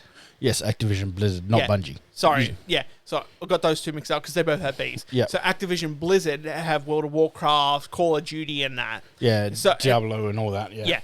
So now Sony's retaliated by purchasing Bungie. So now the question is, who will make the next acquisition, and what company will it be? So we've only mainly talked about Sony. Yeah. Right? Because they're obviously lagging behind because that's 2-1 so far. Yep. But so far, I would say that Sony's due for another one. Sony's due for another one, but Microsoft has the edge at the moment. Yes, true. So, yeah. So who do you think will be the next acquisition for Sony? Because you and I have two different opinions on that. Like, well, we've discussed the CD Projekt Red scenario. And because both companies have approached, haven't they? CJ Projekt Red actually, the directors of it actually made a press thing. Yeah. Saying that no, we are not going to join with either company because we want to work on how we are right now and everything like that. But at the same time, it's like they're really in tight with Poland government as well. Of course they are, because of tax and shit. Yeah. So, like, I think CJ Projekt Red's going to be off the table for both companies. I think they're going to stick to doing their own thing. Yeah. Techland would be a good acquisition for Sony, but they would have to wait for the heat to die down from Dying Light 2 because they just released a really good game. Yeah. So you're saying for you're thinking Techland will be the next acquisition. So, in your honest opinion, what would you think will be the next acquisition for Sony? That's the question I'm asking. Give me a second. Yeah, because I already got my answer, which will be the next acquisition and a great acquisition for them. While you're thinking, so my opinion and what they will go for is Deep Silver. And the reason why for Deep Silver, because of the popularity of Dying Light, Sony would probably acquire Deep Silver, and then within 6 to 12 months, they will finally announce, Dead Island 2 will finally get released, giving them a huge boost in that because everyone's been waiting for Dead Island 2. So that's probably their next big one. It will be Deep Silver will be the acquired that Sony would go for. Understandable. Yeah. They're like we've already discussed. Like there was hints that they might try and go for Capcom, but that's 50-50 shot, to be honest. It really is 50-50 that one. Honestly, maybe ID Software. I think ID is a Bethesda company. It's a ZeniMax. I'm pretty sure. Let me check that real quick for you. Yeah, because let's face it, like Square's always going to be partner with Sony no matter what. Like that's just how they are. So Square Enix is definitely like they don't even need to be bought by Sony. They're just going to be working with them. I think a really good one. Let me.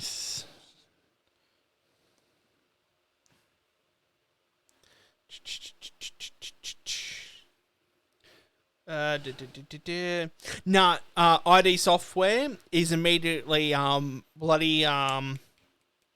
Microsoft. Yep. Because I'll just list the 2 present games that are on top of products. Yep. Wolfenstein and Doom. Yeah. So that's immediate, and that's all under bloody Bethesda. What about 343? 343 is Microsoft, because that's the those are the guys who took over Bungie for Halo. Oh, yeah. So 343 is automatically Microsoft at the moment. That's Ooh, that maybe. Okay, what are you thinking? Remedy. Remedy Software, or Yeah. what do they do? Oh, no, wait a minute. Remedy Shit. Remedy Software did Alan Wake. Max Payne 1 and 2. Yep. They did Control. Oh, yeah. And they've got a few ones. I need to go toilet. Actually, no, wait. I need to go toilet, so keep going. Okay. They might actually be coming off from, because they've got TBA, a game called Vanguard. It's only on Microsoft Windows. Oh, it says Microsoft Windows and consoles. So, 505 would be a good acquisition. Like, Sony basically already owns Sega, don't they? Ooh. Maybe Unity. But Sony already basically owns Sega, don't they? I don't think so.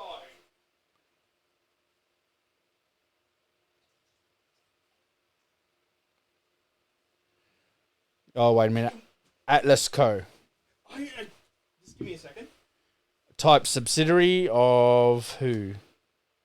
Sega. Oh, Parent of Sega.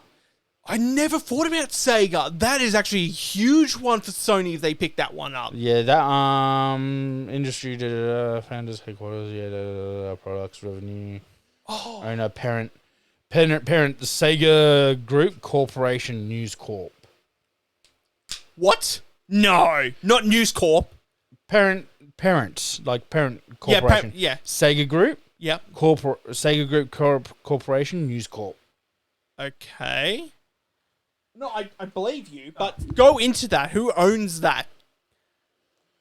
Who owns that? Because if that's news, I'm like, oh, okay. Give me 1 second. Yeah. I scrolled and Sega Group Corporation isn't News Corp.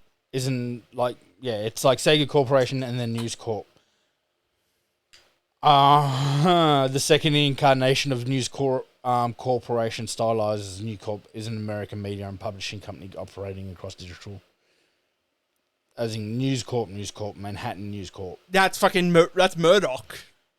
Murdoch owns Sega? Murdoch is a parent company of Sega and in partnership with Sega Group Corporation. So Murdoch owns Sega, basically. That's what. He's a partner in Sega, yes. Oh, okay.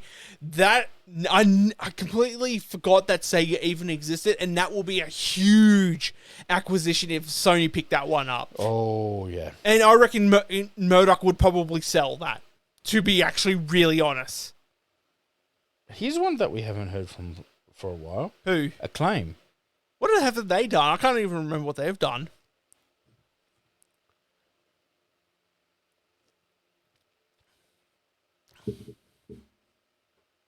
Oh, wait. Wait a minute.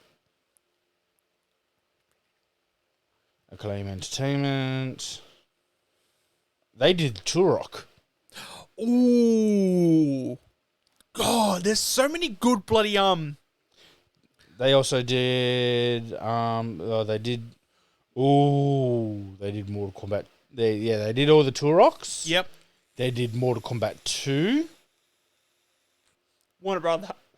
One of the best Mortal Kombats. Yeah. Warner Brothers has that at the moment. Yeah, and they won't.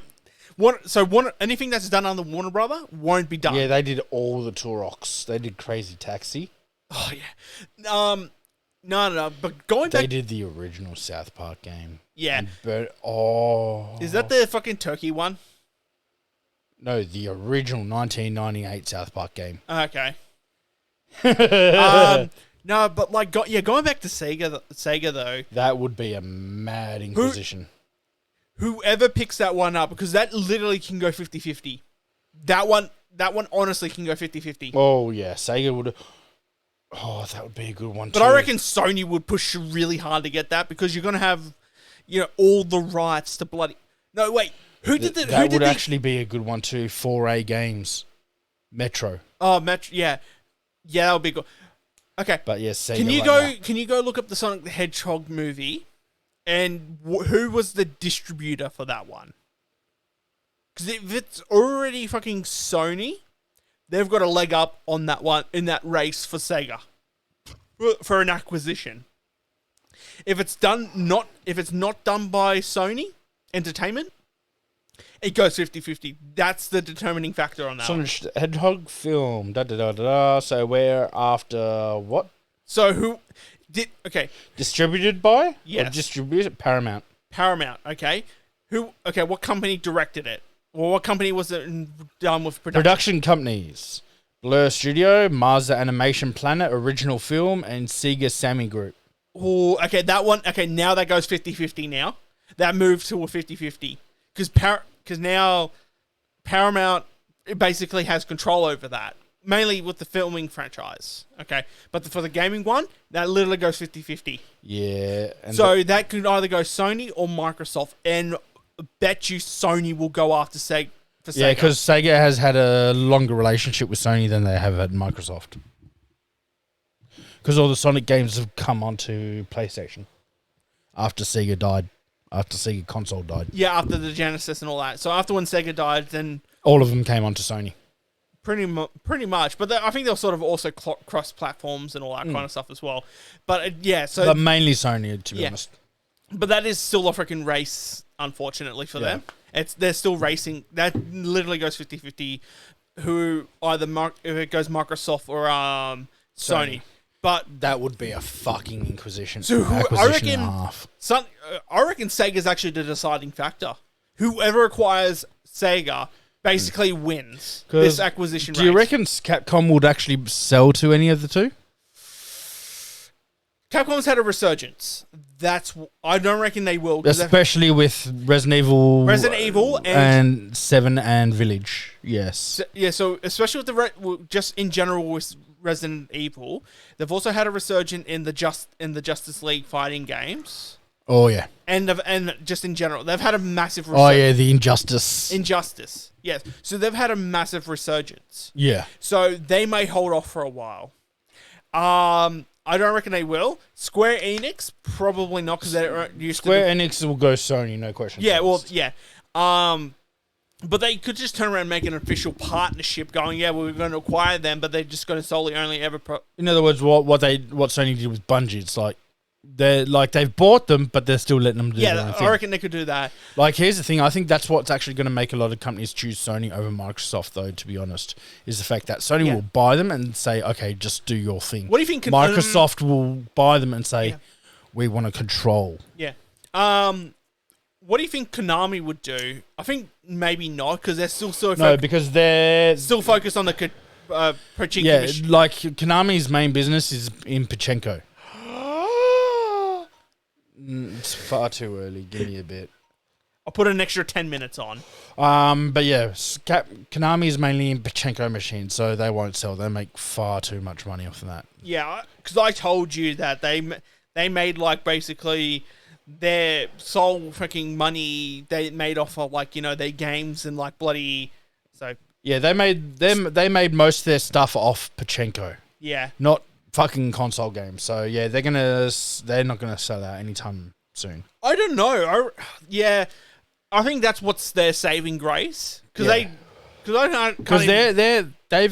they make things that are gambling addictions. Yeah. So they're gonna have constant revenue from that. Well, they actually released like a free to play soccer game which was just panned because the graphics was just terrible. Yeah, I remember that. They got fucking hammered.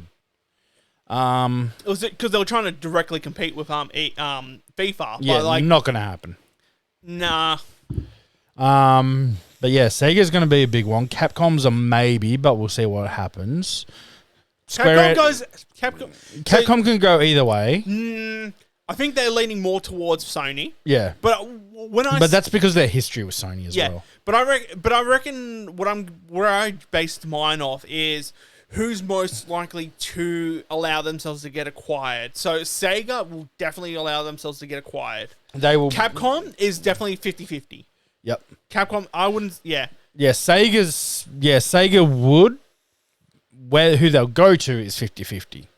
Because Capcom's a 50-50 whether they do or not. But it's also, I reckon, because Sega's also had, like, again, they've had a bit of a resurgence, but only because of the movies. Like, Level 5's just a small company, but they make fucking awesome games. Yeah, but they haven't had a. They're mainly cult classics. Yeah, but the thing is though, when they're looking for acquisitions though, they're not looking for like small indie companies. Yeah. They're looking for like AAA companies, AAA or AA to AAA companies that have a lot of other subsidiaries under them. That's the idea. Yeah, there's no point buying like some bloody little thing when they have to still deal with whoever owns them. Yeah, basically. So they just want to buy the whole entire company. So Sega is definitely, on the board. Sega goes 50-50. I was just trying to think for a second. Fuck. Who was it? Who was I thinking? Yeah, I reckon give it another 5-10 years, I reckon Ubisoft's going to be out for sale. Dude, I'd probably give it like 2 years. Yeah. It's fucking Ubisoft, man. They're just fucking terrible, man. Ubisoft will be up for sale in about we talked about last week or the week before. Like their next game they've released has been just critically bloody panned, which is Ghost Recon. Tom Clancy's Ghost Recon. I just thought of one. What about DICE? DICE is EA. So no. Microsoft. Yep. No. EA is the publisher. So EA owns it. So EA is EA, and I don't think EA has given up. Be selling out to anyone anytime soon. Dude, they make so much. Dude, they made like nearly I think it was at 1.5 or like $2 billion from bloody loot box systems just on bloody Madden and bloody FIFA. They're fine. They're not gonna continue on to something here. I'm because we've been going nuts and I want to get this out. Yeah, I've got 2 weeks to play Dying Light. Oh, till Forbidden West. Yeah, and then Horizon comes out, so I'm going to be putting in as much as you've seen. I've been putting in a lot of hours for Dying Light. Yep. I normally stop playing games like 7 o'clock. I've been going until 9-10 o'clock. Yeah, which is very unusual for him. Yeah, it's extremely unusual for me. And then Horizon Forbidden West. I can't get them on PS5 as I originally wanted to because of all the bullshit. Yep. But fuck me. Yeah. I think I'm going to have to wait a little bit for Elden Ring. Yeah. So what is the story behind Forbidden West? Because obviously... it's a continuation of the first game. Okay. So one of the guys that was helping you in the first game called Silas, you find out Silas was working with the big bad program Hades. Yeah. So the big bad robot that was basically the protagonist of why everything was going real bad. The antagonist. Yeah. Silas was actually working with Hades, and he's managed. Who was Silas? Silas was a person that managed to find a focus like the main character has. Yeah. And linked to Hades and was constantly in communication with Hades. Okay. Because I haven't finished the game, so I don't know. Silas was just a side character. You wouldn't think of him. Oh, so he was literally just a side character? Yeah, until the end credits rolled, and then it was like, no, maybe not so much of a side character. Okay. Because he picked up Hades' core that fell from the satellite. Okay. And took it with him. Okay. And so, you're on Silas's trail. Fair enough. Because, there's a very good chance that he's trying to bring back Hades. Okay. Which means instead of the world healing, because Hades is the reason why the world went to utter shit. He was the virus that infected all the machines. Okay. Hades was originally a protocol in it. Like a protocol in it that got corrupted. Yeah. Well, that's just like... a little bit of a deviation. That's just like with any sort of game/movie trope when it comes to AI, when they're got to increase efficiency and all that kind of stuff. And in like movies and that, to increase efficiency, they've determined that humans are inefficient, so we've got to destroy humans. Like, but here's the thing: there were like 4 AI programs, and Hades is the one that got corrupted. Yeah. The mother program was Gaia, yeah, and Hades was meant to be a counterpoint.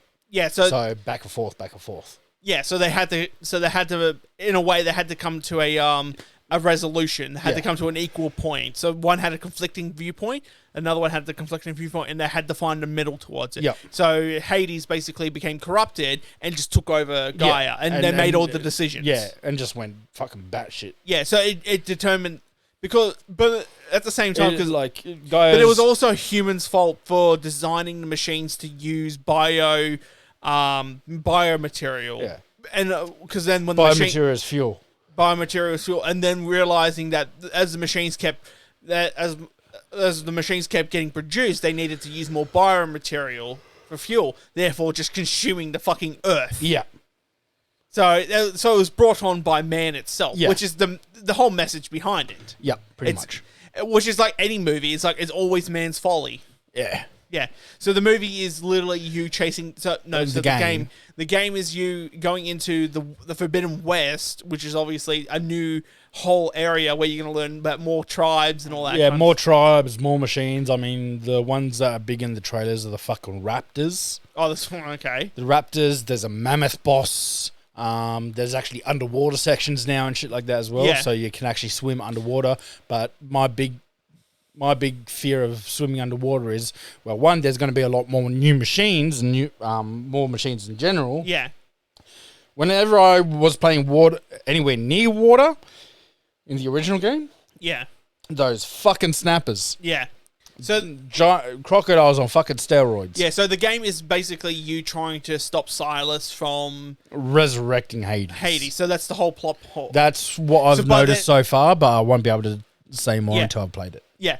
So there's something very important about the West. Why it's I reckon the West, like, because I think you're in Seattle or something in the first game. But that's I think the West is more California, Silicon Valley.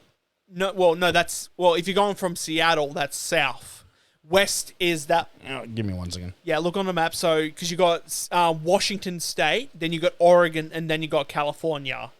So the first game would have been in sort of like central North America, basically. I'm pretty good with geography.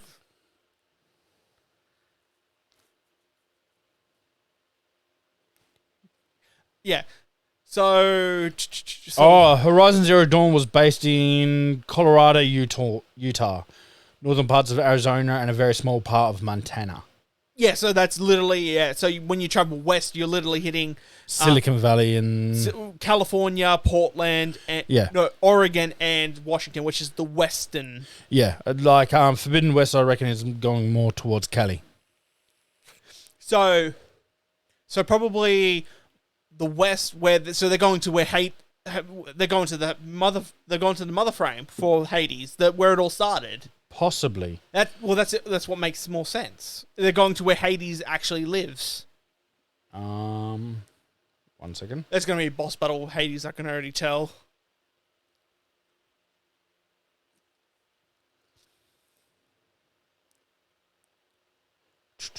Yeah, well, here's the thing.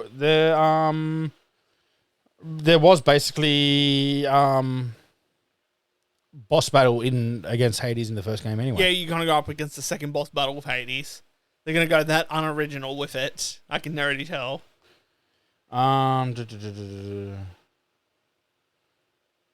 Forbidden West things compared to the real world.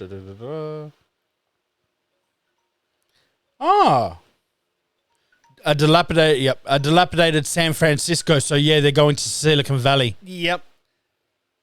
Speaking about Silicon Valley, we're going to do some snorkels. It's going. So yeah, it's going to San Fran. So Silicon Valley area. Yep. All right. You want to do the honors and select the two? Yeah, rightio. This will be the last one though. And then I'll do the rest. I don't care. So the first flavor that's coming out is raspberry. And the next one is Guava. Then there's only 2 left in there anyway. All right, well, that makes it easy for me. Yep. Is it bad that I actually knew the position of every single bottle in there and what they were?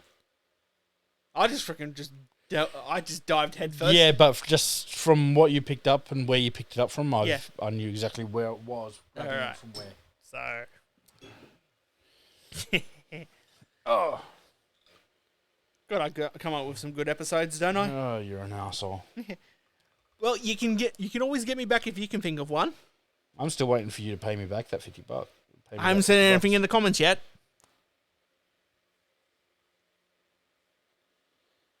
All right. All that signifies is that you go back on your bets. Fuck off. I've made the determination that someone has to comment about it, and unfortunately, no one's commented because no one makes it through this far into the videos. Oh, God help us. This is definitely my last one, then I need to eat. And then I've got 2 more to go. So I'm going to make it about like 10 minutes between each one. All right. 3, 2, 1, go.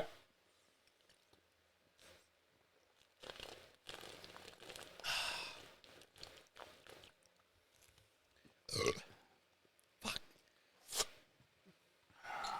God, these snorkels are designed to fuck you up, man. Jesus Christ. I've never scolded a drink that fast before. Holy shit. Alright, I'm gonna set fucking like 10-minute fucking timers. Okay. So, yeah. Yeah, if we even last that long, because we're coming to the end anyway. Yeah, don't worry, we got like 20 minutes left. Yeah. We've been going almost 2 hours now. Yeah. Well, last week was 3 hours. Yeah, I know, but that was a make-up session. That was true. Yeah, there's not much left anyway.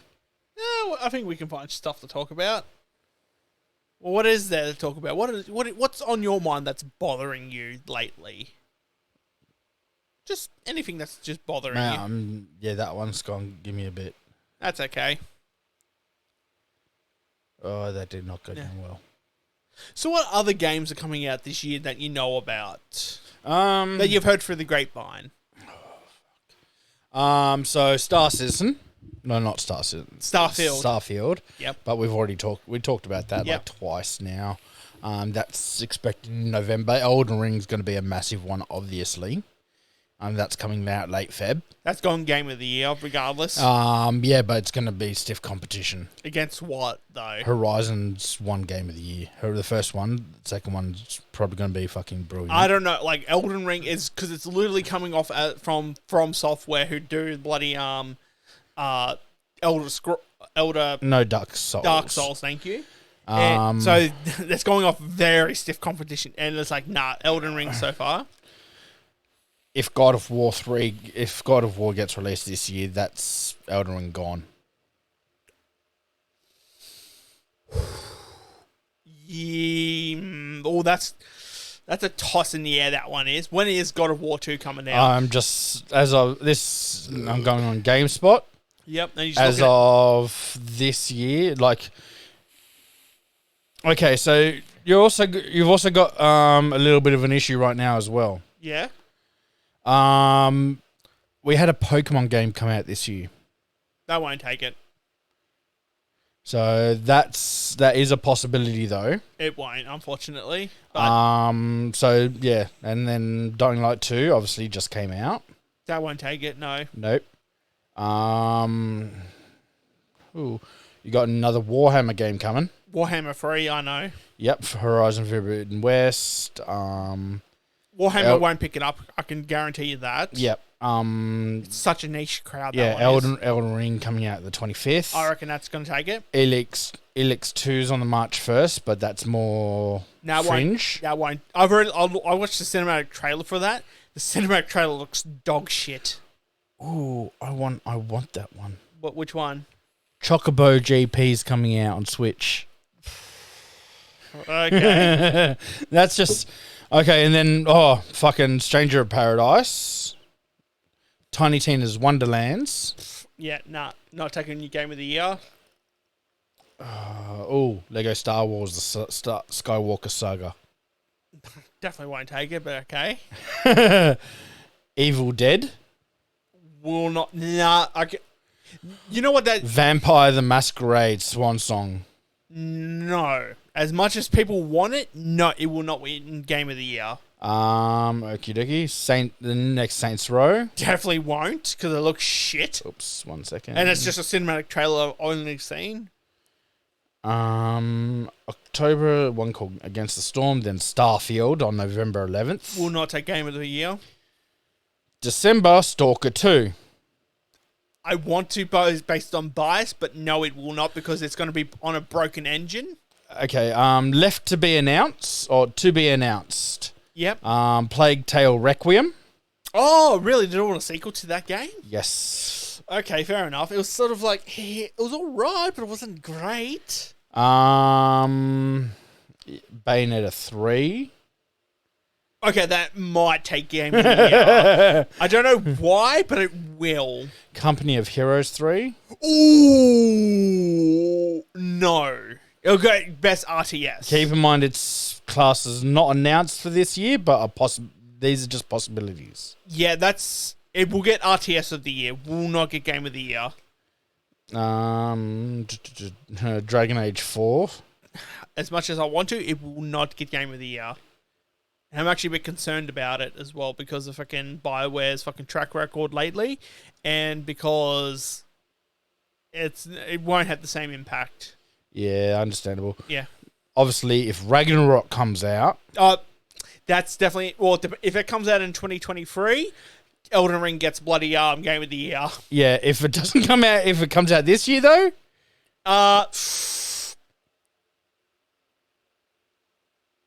Elden Ring still. Honestly, I'm going Elden Ring. Against Ragnarok. Yes. Yes. I'm putting my money on Elden Ring for Game of the Year. Gotham Knights? No. Nope. Oh, for what? Hogwarts Legacy. No, definitely not Game of the Year. No. But it will be in the running. It will be, but it won't be. Oh, let's have a looky. Like, a lot of these are just, like, small ones. Like, Oxenfree 2 might win indie. Probably, yeah. Nah, I doubt they'll actually do that. I want them to, but I would like them to. What? I doubt they will, though. Prince of Persia Sands of Time remake. They won't. Yeah. Ooh, Redfall. Redfall? Never even heard of it. I've heard little bits here and there. Okay. Scorn. Haven't heard of it. Again, I have, but I don't think it will be in the running for Game of the Year. Yeah. Sniper Elite 5. No way. Yeah, no. Good point. Because they'll just do that like what they did with Ghost Sniper. Yeah, Ghost Sniper. If Breath of the Wild sequel comes out this year.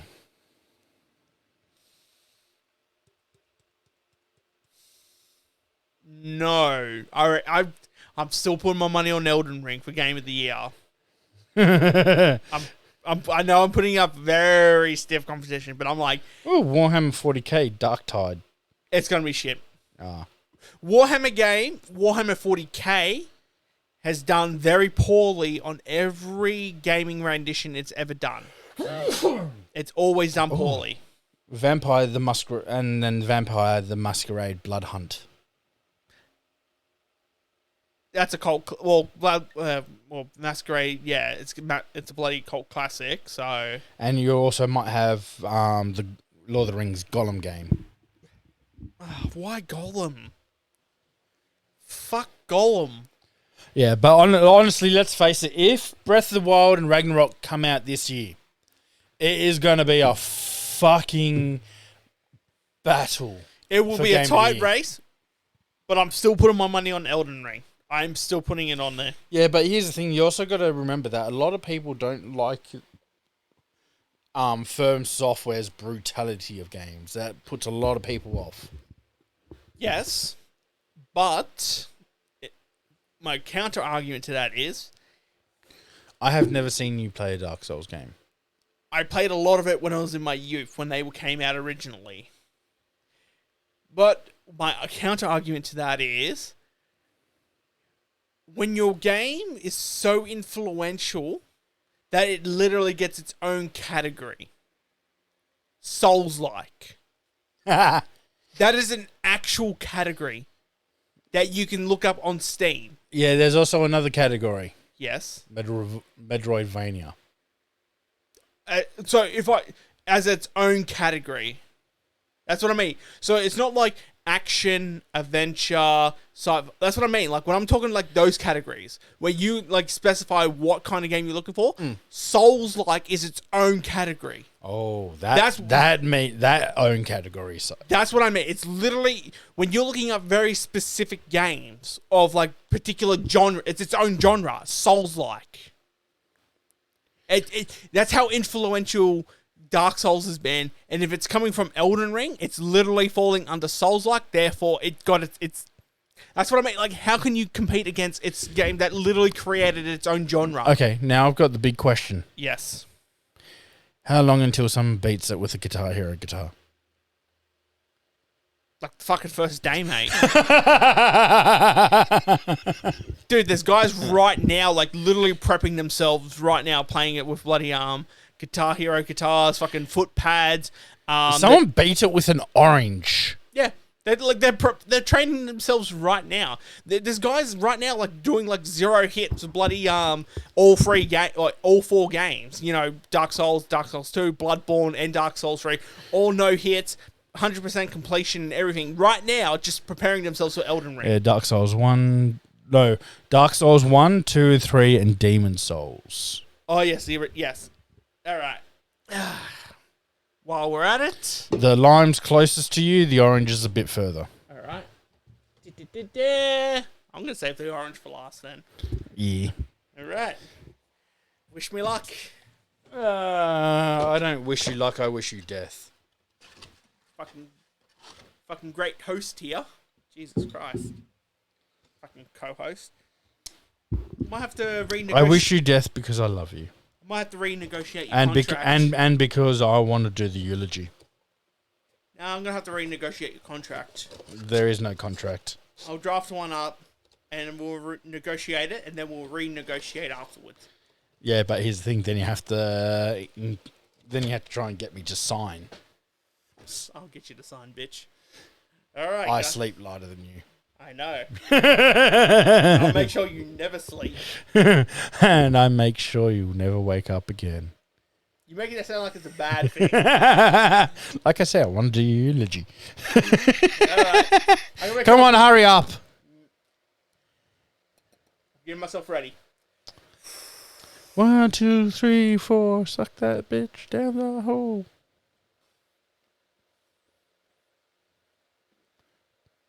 Next. All right. 10 more minutes. But yeah, shit you not. If fucking if Ragnarok and Breath of the Wild 2 come out this year, Elden Ring's gonna have an uphill battle. I don't know about that, but we'll see how it goes when it comes along. Like maybe not so much Breath of the Wild, but Ragnarok.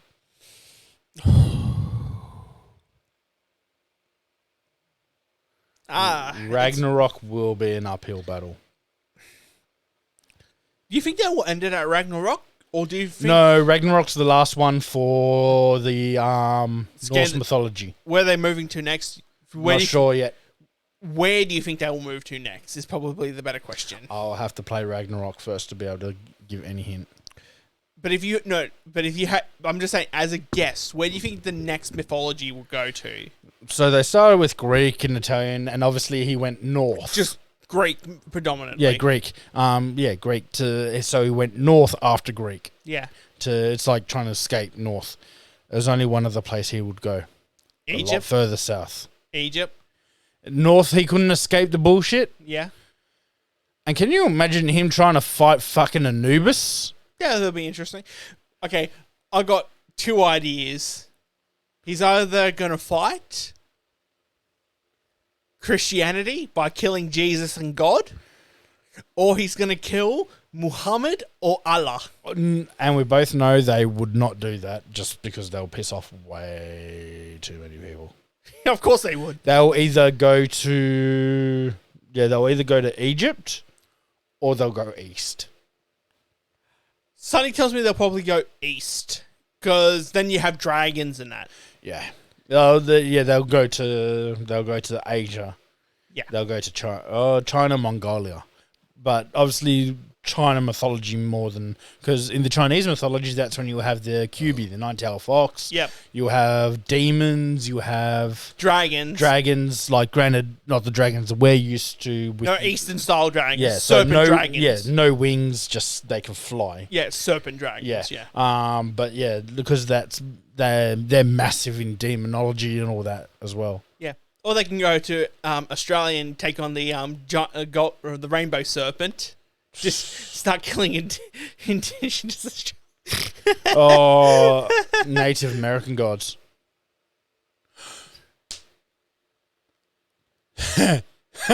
What? Kratos taking on fucking Shiva. Fuck it. You know, at this point... I would like to see that fight. That would be a fucking nasty fight. No, that's it. Fuck it. Kratos gets cryogenically frozen to the year 2151, right? And then he wakes up and it's Elon Musk who wakes him up as an android that his head's still attached to. And goes, Kratos, we need you to go to Mars. We need you to take out the Martians and send Kratos to Mars to kill Martian gods. Fuck it, why not? Just go out there. Just get the fuck out of here. No. It's set in present day and his new targets of humanity itself. Yeah. Fuck you, Ted Cruz. Donald Trump, fuck you. Joe Biden, fuck you. Scomo, dead. And they saved the most violent one for Scott Morrison. There's literally Boris Johnson. Yeah. Then he meets the Queen of England. Your Majesty. Yeah, Your Majesty. Your Majesty, I knight you as Sir Kratos. Thank you, Your Majesty. Then takes the sword and just goes. No, the Queen's the one person he would kill. She's too much of a nice lady. Yeah, true. Yeah. You tried to think for a second. There's like, nah, that's about right. No. What happens is this. So he takes the sword from her, tries to stab her, but it breaks on her, and she goes, "You fool!" and then turns into some like giant demon, like possessed monster, and then it's like a literal 2-hour fight, boss fight that you have with the Queen as a demon monster throughout England. I actually thought of a nice little thing, little question. Yeah. What's the longest boss fight you were ever in a video game? Continuous or broken up in segments?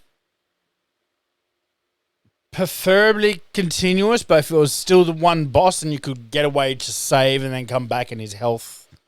No, what I mean is continuous, meaning obviously start to finish and that's the end of it, or broken up into segments where you fight, you go to the next, and then it transitions to the next one, and then transitions to the next. So the boss has transformations. Yes. Both. Metal Gear Solid 3. With the Colonel. That was... How long? Dude, it's like nearly half an hour to 45 minutes. Oh, fucking rookie numbers! Yeah, well, we're talking end boss, right? No, just boss in general. Well, I'm going end boss, so fuck you. I win. Okay, video game boss in general, longest fight. Well, then I have to say the fucking tortoise from fucking Final Fantasy 15. That's 2.5 hours. Still rookie numbers. What the fuck what boss? Are we talking about Metal Gear Solid 3, the fucking pain? Where you can literally kill him? Yazamat from where? 12. Final Fantasy 12? How long is that fight? That took me 8 hours. I don't think that's true. Look that up. I don't think that's true. If it took me 8 hours. Yeah. Because if we're talking like just a general boss, yeah, the tortoise. But if we're talking like the tortoise took me took me about 2.5. I did it in the before they nerfed it, but yeah, I'm the same. It took me like an hour and a half, 2 hours. It took me 2.5 hours.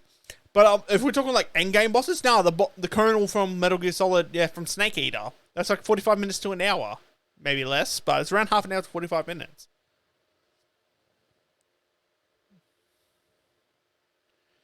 Expect to spend between 4 and 8 hours on this, depending on your level, weapons, and just plain old luck. Fuck. Jesus Christ. You know why? Why? I will let you know.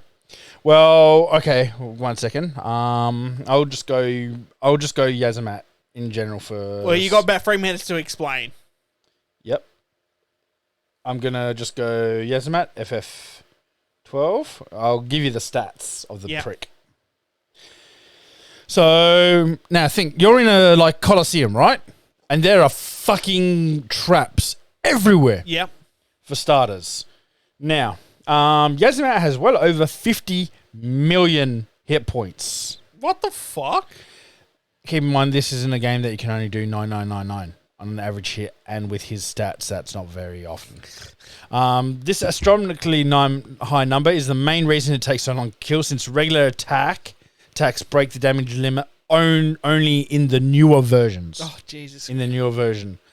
In the Zodiac versions, Yazamat is also fought at trial mode with much less HP, only 3.7. Yep. And blah, blah, blah. Things that you can get from it. Here we go. Base stats. So 50 million. Yep. HP.